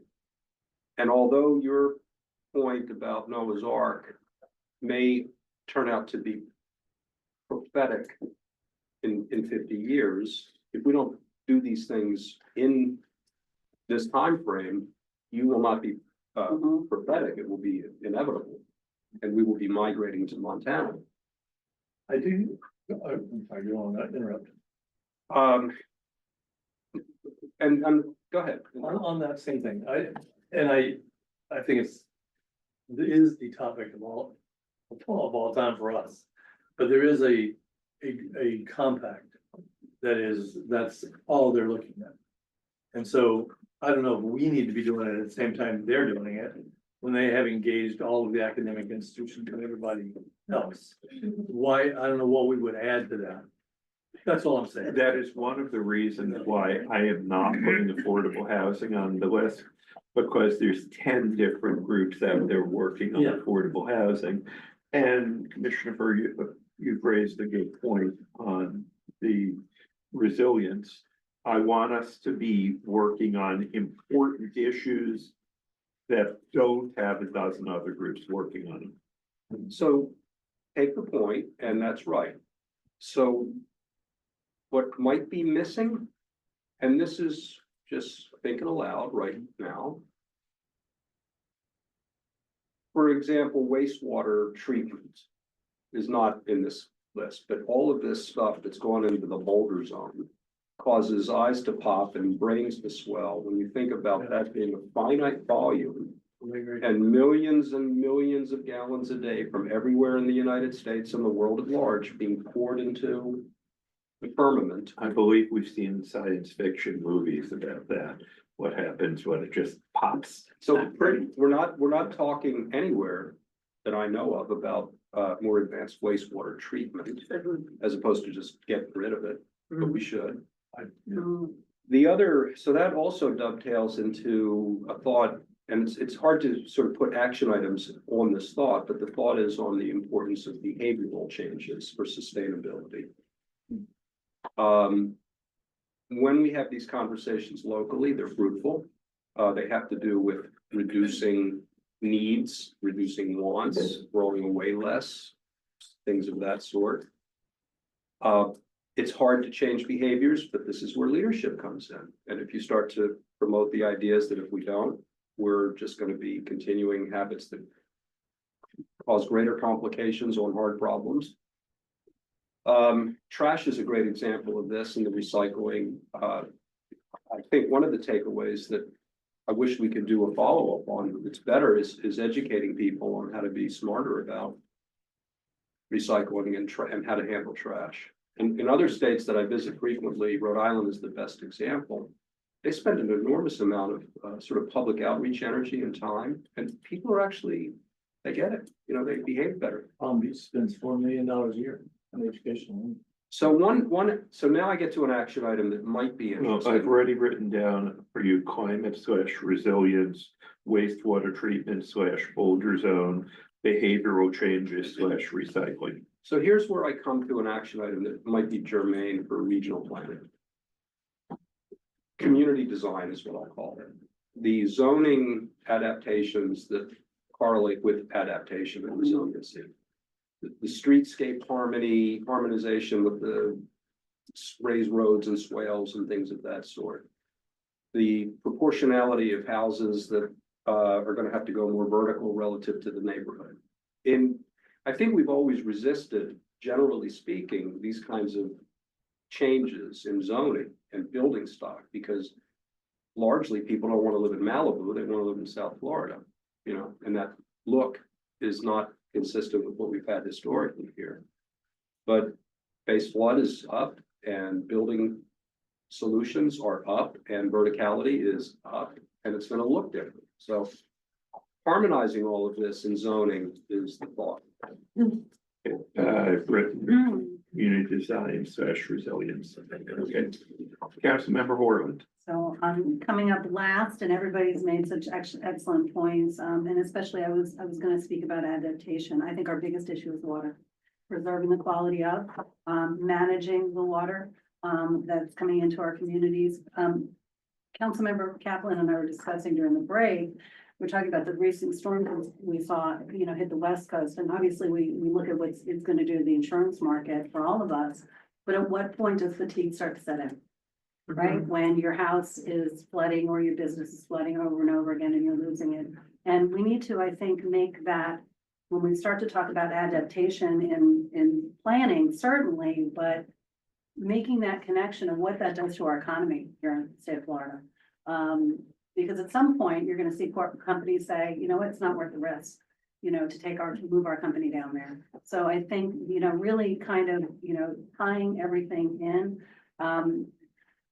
is really important. And adaptation, when we look at places like the Netherlands, they don't fight the water anymore, they adapt. And I understand that the compact is dealing with that, but I think when it comes to planning, you hit the nail on the head with that. And then to just go back to what Commissioner Lincoln said about the job development. We saw that in Randy's brief slideshow today, when we were talking about the silver tsunami, but where we're going to be with high quality jobs. And does that mean that we're engaging our schools in a different manner? But that's something that we really, and I know Chair Geller, it's been very important to you to make sure we're creating those jobs down here, but how are we training that future generation? So those are my big Remember, next meeting. Yes, is- I know you'll invite me, Right. but again, everybody made excellent points, but I think water is our biggest issue in many aspects. November 7th, one thing we would like to come, is my next meeting of the fall of the building trades meeting. This will be at 9 a.m. in Broward County Commission Chambers. And November 7th. Thursday, November 7th. Again, one of our speakers is Jose Javier Rodriguez. He'll be appearing virtually. He is the former Florida State Senator, now an Assistant Secretary of Department of Labor. I think it's Department of Labor. And again, at these meetings, we typically have unions, ABC, public schools, school board members, vocational schools, Boys and Girls Club, Junior Achievement, OIC, etc. We have about 80 people that attend, although not that attend all of them. We have probably 50 or 60 attend each meeting from a pool of maybe 80 or 90. And they're very helpful because they let everybody know what the other groups are doing. So again, everyone here is certainly invited, but if you want to come, please let me know so I can register you. And these meetings are also televised. Senator, if I could, I did receive the invitation from your staff, Jackie, so we can just forward it to all. The Yes, board please, members, please. And that'll make it easier on everybody. Okay. And were you finished? I was finished. Okay. First of all, I believe that Commissioner Kaplan and I think that the biggest issue is we lack sufficient appreciation for single malt scotch in South Florida, and he and I are going to try and remedy that. Yes. And with the declining expenditures, we can tap your inventory. I do have quite a substantial inventory. Help. One of the other things that I am concerned about as I've heard water, and let me just read first what I've heard thus far. And what I believe that in addition to these meetings, and I'm not sure how we do this, but I'd like Commissioner Lincoln and I to be able to get together to discuss these, since much of this is going to be, the majority of this is going to be while she is president, so how do a we? public meeting notice. Yeah, we'll do a public meeting Give us notice a that, day, time that works for you, enough time for us to do the notice and we'll place it. yeah, okay. That'll be your legal coverage. Yeah, okay, so I wanna Commissioner know Furr that. suggested water, including coral reef, waste and transit. Councilmember Lincoln suggested coral reef apprenticeships / jobs, recycling / solid waste and transit. Councilmember Ross suggested solid waste / recycling, water / resilience in transit. Councilmember Kaplan suggested climate resilience, wastewater treatments / Water. older zone, behavioral changes / recycling. And something I put a star next to, community design and resilience. Councilmember Horland suggested water issues, insurance / adaptation, adaptation and housing, which is also partially under the adaptation. I read a number of issues. Again, the job development apprenticeship is very important to me. Obviously, water is important, but I'm very concerned about water from a different rate. I have always opposed, like Treasure Coast has said, well, why don't we just have a joint conference on water? And I keep saying, no, it's too broad. You can have one on coral, you can have one on resilience, you can have one on wastewater. You can't have just water as a conference because it's just too broad. Two that I think we need to focus on. Randy just became as scary as Dr. Harado. With the silver tsunami data. And I am not aware of any group in South Florida that's focusing on silver tsunami. And that is something that I think may be good. Again, I am a little concerned about transit, of not wanting to step on either SFTech or what's the one that Tim is on? Commissioner Ryan? SFRT. Yeah, the SFRTA. You already have at least two groups that are focusing on transit. And then you got the MPO. The NPOs, right? And you've got with resilience, you've got several groups, including, of course, the Compact is the biggest, but there's others focusing on that. So ones that I think I haven't heard, and maybe we should talk more about this, are groups that are focusing on silver tsunami, groups that are focusing on the insurance crisis, perhaps the mental health housing for people with, excuse me, mental health. Well, mental health is one of the, I think that's one of the issues that is getting a lot of attention, or maybe it's not. Beam, what's your thought? I think Broward Health is doing a lot of that. Okay, They got a whole consortium. okay, Oh, so invite Mike DeLuca next time, he's right next door. again, trying not to focus on ones that are, so maybe leave that off. And Henderson. Yeah, and I think one of the, so, but I'm not sure you have groups that are focusing on, like at our last meeting, focusing on housing for people with mental health issues. Is that something that is widely being dealt with. I think our veterans groups are doing, I know in Monroe County, that is, a lot of that's falling on them. The veterans are a very small percentage today of people that are unhoused. Of course, there's so many groups out there working to house veterans. I guess in Monroe it might be different, Okay. so. I'm just not sure what the regional planning council's role, for example, in that issue would be, since there are a lot of county-based organizations working in. I'm just, So what, I'm so not saying no, I'm just saying, let's leave that I'm off. not sure how we would push that forward, since they have all of the money is coming to the counties, to the retirement cities. I'm being happy to explore it. I was just suggesting the Vice Mayor that we could have Mike DeLuca for our regional health council come over maybe at our next meeting, talk a little bit more. And maybe, but again, I'm trying to avoid ones that, Other you know, people have- that yeah. have 4 other groups working, and so we'll be group number 5.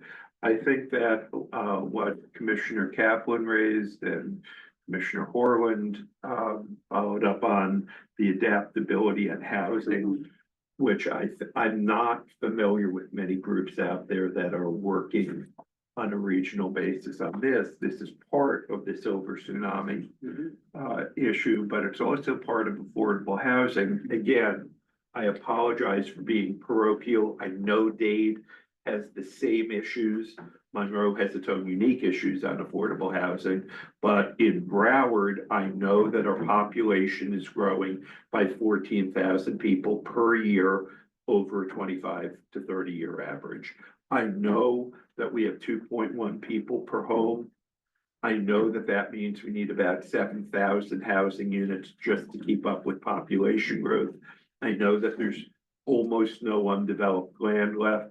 So I know that that means we have to work on increasing verticality, that we need to work on how we're going to deal with these issues. And I know that Dade has the same issues. Monroe has its own unique issues. But so and if you combine adding more housing with the accessory dwelling units, with the senior housing, putting more of it on the location towards, close to medical care, close to universities, and you combine that with its requested zoning changes, like wider doorways, so wheelchairs can get through, lower thresholds, grab bars, mandatory, things of this nature. That might be something that there's not a lot going on with. So We're touching a little bit of that in the brownfields, work that we're doing. It's a small scale thing and it's hard to scale up, but it's relevant. The other thing that's coming up on the silver tsunami that's really gonna be interesting to me is the church adaptive reuse. And it doesn't need to be limited to churches, it could be Right. all these small Non-traditional shopping partners, centers. sure. that's still part of the housing and adaptive zoning adaptability.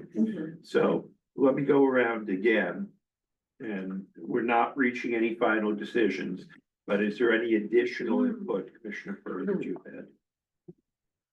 I just don't want to get bogged down with something we can't be effective on. I'm looking at it as where we could be legislatively effective. Where we could be between us and Treasure Coast, put forth legislation that would make a difference. I think there's. And then also can the 7 counties can work with our own county and city leadership. I see opportunities there on both, coral reef trash and, water. Next year's gonna be a pretty big one in terms of water and waste, because 2025 is, as you know, the year all the outfalls are supposed to be done. Additionally, I know that the incoming Senate president, this is a priority of his. Oh, good, okay, good. The master plan for Broward County will be finished in April. And that. No, don't go there. Don't do that. Let's hope it is. I'm sorry. Okay, I'm optimistic. there you go. That elicited a reaction. Remember, media is our guest. Yeah. still. I'm optimistic there. but that is going to have with it, recommendation of implementation. And with that are going to be opportunities to be reaching out to all counties of where, who can do what on a regional basis. So the timing is really good there. Yeah. I think that's in addition with regard to one of the big issues with the Treasure Coast NOS The has been, water is the big well, one. it's been that and the biosolids going up there. Yes. And they don't want any of that, but what Broward County is about to do, and I know, I'm sure they've heard this, is looking at a way to take the gas from the methane from the landfill to actually dry all of the biosolids in Broward County and no longer be shipping it up there. What? Which is huge. Yeah, that's a huge regional thing. Right. Because it's eliminating all the methane stuff. It's not polluting all of Palm Beach or where we put it. And it's got all kind of other options. So those are things that, I mean, when I just look at what's in front of us, that also is a huge polluter of water. It has been. And depending on where it's been put, it has had a disastrous effect on many places. So this is a year where a lot of things we looked at. I'm just, so I don't have anything really more to add, other than I do think that Isabel's idea of a kind of a septic of trash might make some sense, because there's not, I think we talk with each other, but there's not. Every quarter that you need. or Yeah, there some hasn't been that, regular- it's been talked about, for. We can make a gift tax, so garbage. Garbage tax. I think that may have some merit. Councilmember, yes. Just to build, I'd be remiss if I didn't mention that a continued priority of the Treasure Coast also. You remember year after year after year, we've had conversations about creating a structure so that state water funding in particular would be Yes. treated the way transportation. Yeah. And that is something Yes. that the Senate President is considering. Yes, That's a and this great is a idea. high priority. Dan over it. And it's a Treasure high, Coast, and a high Commissioner- priority of the Florida Association of Counties as well. So I don't wanna lose that concept. I do think that there's a role for us to play there. That's a huge. Okay. Because that'll be, So we add that I to think your that's list? kind of a Yeah, discrete 1 year. issue. Okay, so Okay. he's adding it to this. Okay, Commissioner Lincoln, you're taking notes and you'll go through and summarize also. I loved the whole harmonizing zoning and behavioral change and everything, whether it's the recycling, whether it's the way we look at wastewater, the whole zoning and having to build vertically, and how do we get buy-in and from the policymakers and the residents. So Very large step. that is, I know, right? But I mean, that's a huge one. If we did something like that, I would want to incorporate youth. Because I know in Monroe County, we have found that the best way to get families to buy in is when their children come home and are the ones who harass mom Right. about recycling. Recycling and water yes. usage. And so I'm just thinking out loud, that's gonna be a big one. And I don't know when we want to attack that one, but I love that whole concept. And again, I'm gonna go back to just selfishly, I would love for us to do a good field coral restoration. Where are we on the science and what inroads we have made and why we should continue to fight for clean water and fight for everything, because it is working. I have a follow-up question. No, okay, go ahead. So are you suggesting that this would be like a regional conference topic? There would be a large Yeah, conversation? I think about that coral would be a very appropriate. Yes. And then we could do coral water, wastewater, advanced. For a treatment. joint, Mhm. okay. Greg, Not to add anything, but maybe just to supplement on the silver tsunami. I believe collaboratively to work and establish partnerships, AERP is established. They're a good source, if you will, of revenue that they may sponsor, and they may have a lot of the data that we need already. Right. they're speaking at the AARP, you said? Yeah. Yeah, they're speaking at our Silver Tsunami Conference. I'm sorry, I did not see that. Yeah, they're on North. Never mind. Yeah. No, I appreciated the No, second. we have had multiple meetings in my office with AARP. Isabella, were you at, I think you're at one of them? I was at the first one, I think. Yeah, we've had two I said multiple, we had two is multiple. Okay. More than one. Yeah, meetings, but we have one of our, first speakers is, Laura Street, she's, Right. yeah, she's. yes, is from the AARP. Good, Programs Okay. and policies. Right, thank you. so, okay, Frank, Trying to think, did you like my Scotch part? I loved it. I loved it. I, don't want this to be limited to planning. I want to execute on this idea, however. We're talking about planning. Sometimes you gotta actually implement. On the Scotch. Yes. Okay. I wanna make sure. I was Clarify what following. we're talking about. She's taking notes on that. Yes. Scotch. So two thoughts that occurred to me while we were rounding. One is like a seminar, critical analysis of the effects of preemption, kind of like a mini federalism concept. Starting maybe with perhaps the goal or the driver in preemption, and then getting to unintended consequences and They don't care. I get it. And there's some political sensitivity on this, but nevertheless, the thought occurred to me. The So we second could thought, certainly get both back and FLC. I think so. I think that sort of analysis would be at that sort of scale of resources to do it and also provide information. Yeah, because both four organizations hate it. Yeah. Legislature will continue to ignore us. you know, regionalism is served by sharing information. We know locally what the adverse effects are and the failures are, but you don't know what I know and I don't know what you know, and we're all experiencing some of the same things and we're all paranoid about some of the same things live local. But some of these impacts are more prospective because they haven't happened yet. But for example, the e-bike thing, there was a death, somebody died. What happened with the e-bikes? There, you can ban, but you can't regulate. And a 12-year-old kid barreling around in a class 3 version of this thing, which is about 60 pounds and goes 38 miles an hour or something, ran into a 65-year-old woman who was riding her bike and pancaked her. Oh, no. 12-year-old kid. Same thing with the TNCs. I mean, Uber, Lyft. Yeah. Legislature took away your ability to regulate them.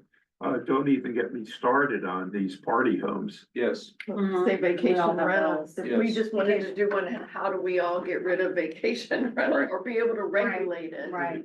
Well, that might be an interesting topic for the council to look at. We brought that up to the legislature a dozen times and they don't care. But cities and Miami Beach is doing pretty good. We're doing well in our community. We were able to adopt some regulations and fit within the guardrails of preemption and This year. Remember that it was almost a bill that would have done away with everything. Yes. As a matter of fact, there was a bill, the governor. Yep. vetoed it. Just get copies of those, we get sent them to the. Yeah, I would love to see what you all I'll send you did. ours. Yeah. I'll We send- send- through we independence send- and yeah, all. Okay, we need to bring this in for landing. Yeah. Last thought, real quick, and Randy's presentation made me think of, in terms of budgeting, like a budget workshop kind of concept occurred to me. The things that we don't even think about in terms of municipal or county budgeting because they haven't happened yet. The healthcare part, and then the byproduct of that thought about what we're not budgeting for, because we don't think they're legitimate purposes for budgeting, is the extent to which we lean on institutions, clubs, nonprofits. Right. And whether there's some thought provocation on what's available out there that we're not thinking of, that we're gonna need to leverage.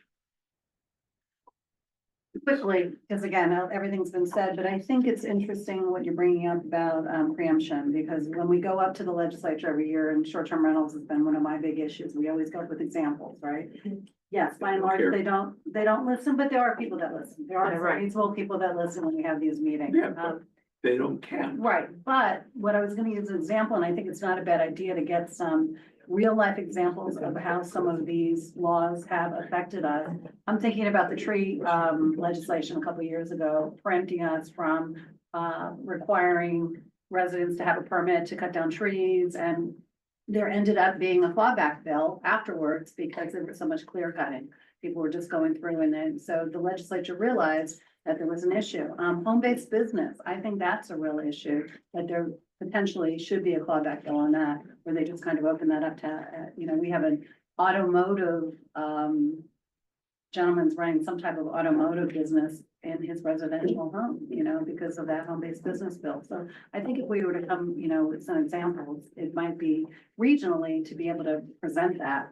I think that would be a good idea. Is there a list by the league or the association of counties on all the preemptions that currently exist? Yeah, long list. Yeah. Well, But I would we could imagine get for that, your yeah. legislative purposes, you might have compiled. I'll ask. Or- I'd be interested to know Yeah, the yeah, what but if they duplicative have- effort, and then, and just go from there. Okay, I, speaking personally as someone who was in the legislature for Mhm. 20 years, I've been on the executive committee of FAC for 4 or 5. I don't really want us to spend our resources on joining the fight on preemption, which FAC and League of Cities had done very effectively, but completely ineffectively, because you go up there, you talk to, Democrats who will be very sympathetic with you because they're not in power. The Republican rank and file may say, oh, yes, we agree with you completely, but it doesn't matter. There are massive contributions made to, by a lot of these industries to the leadership, and do not for a second think that the Florida legislature remotely resembles a democracy, because the speaker and president basically are going to make these decisions, and they do. So I prefer to leave those issues to FAC and Florida League of Cities. I think that we have come up with very good list of topics. We will follow this up. I think we're going to probably be focusing on, trying to come up with, 3 or 4 that we'll look at for the next year or two.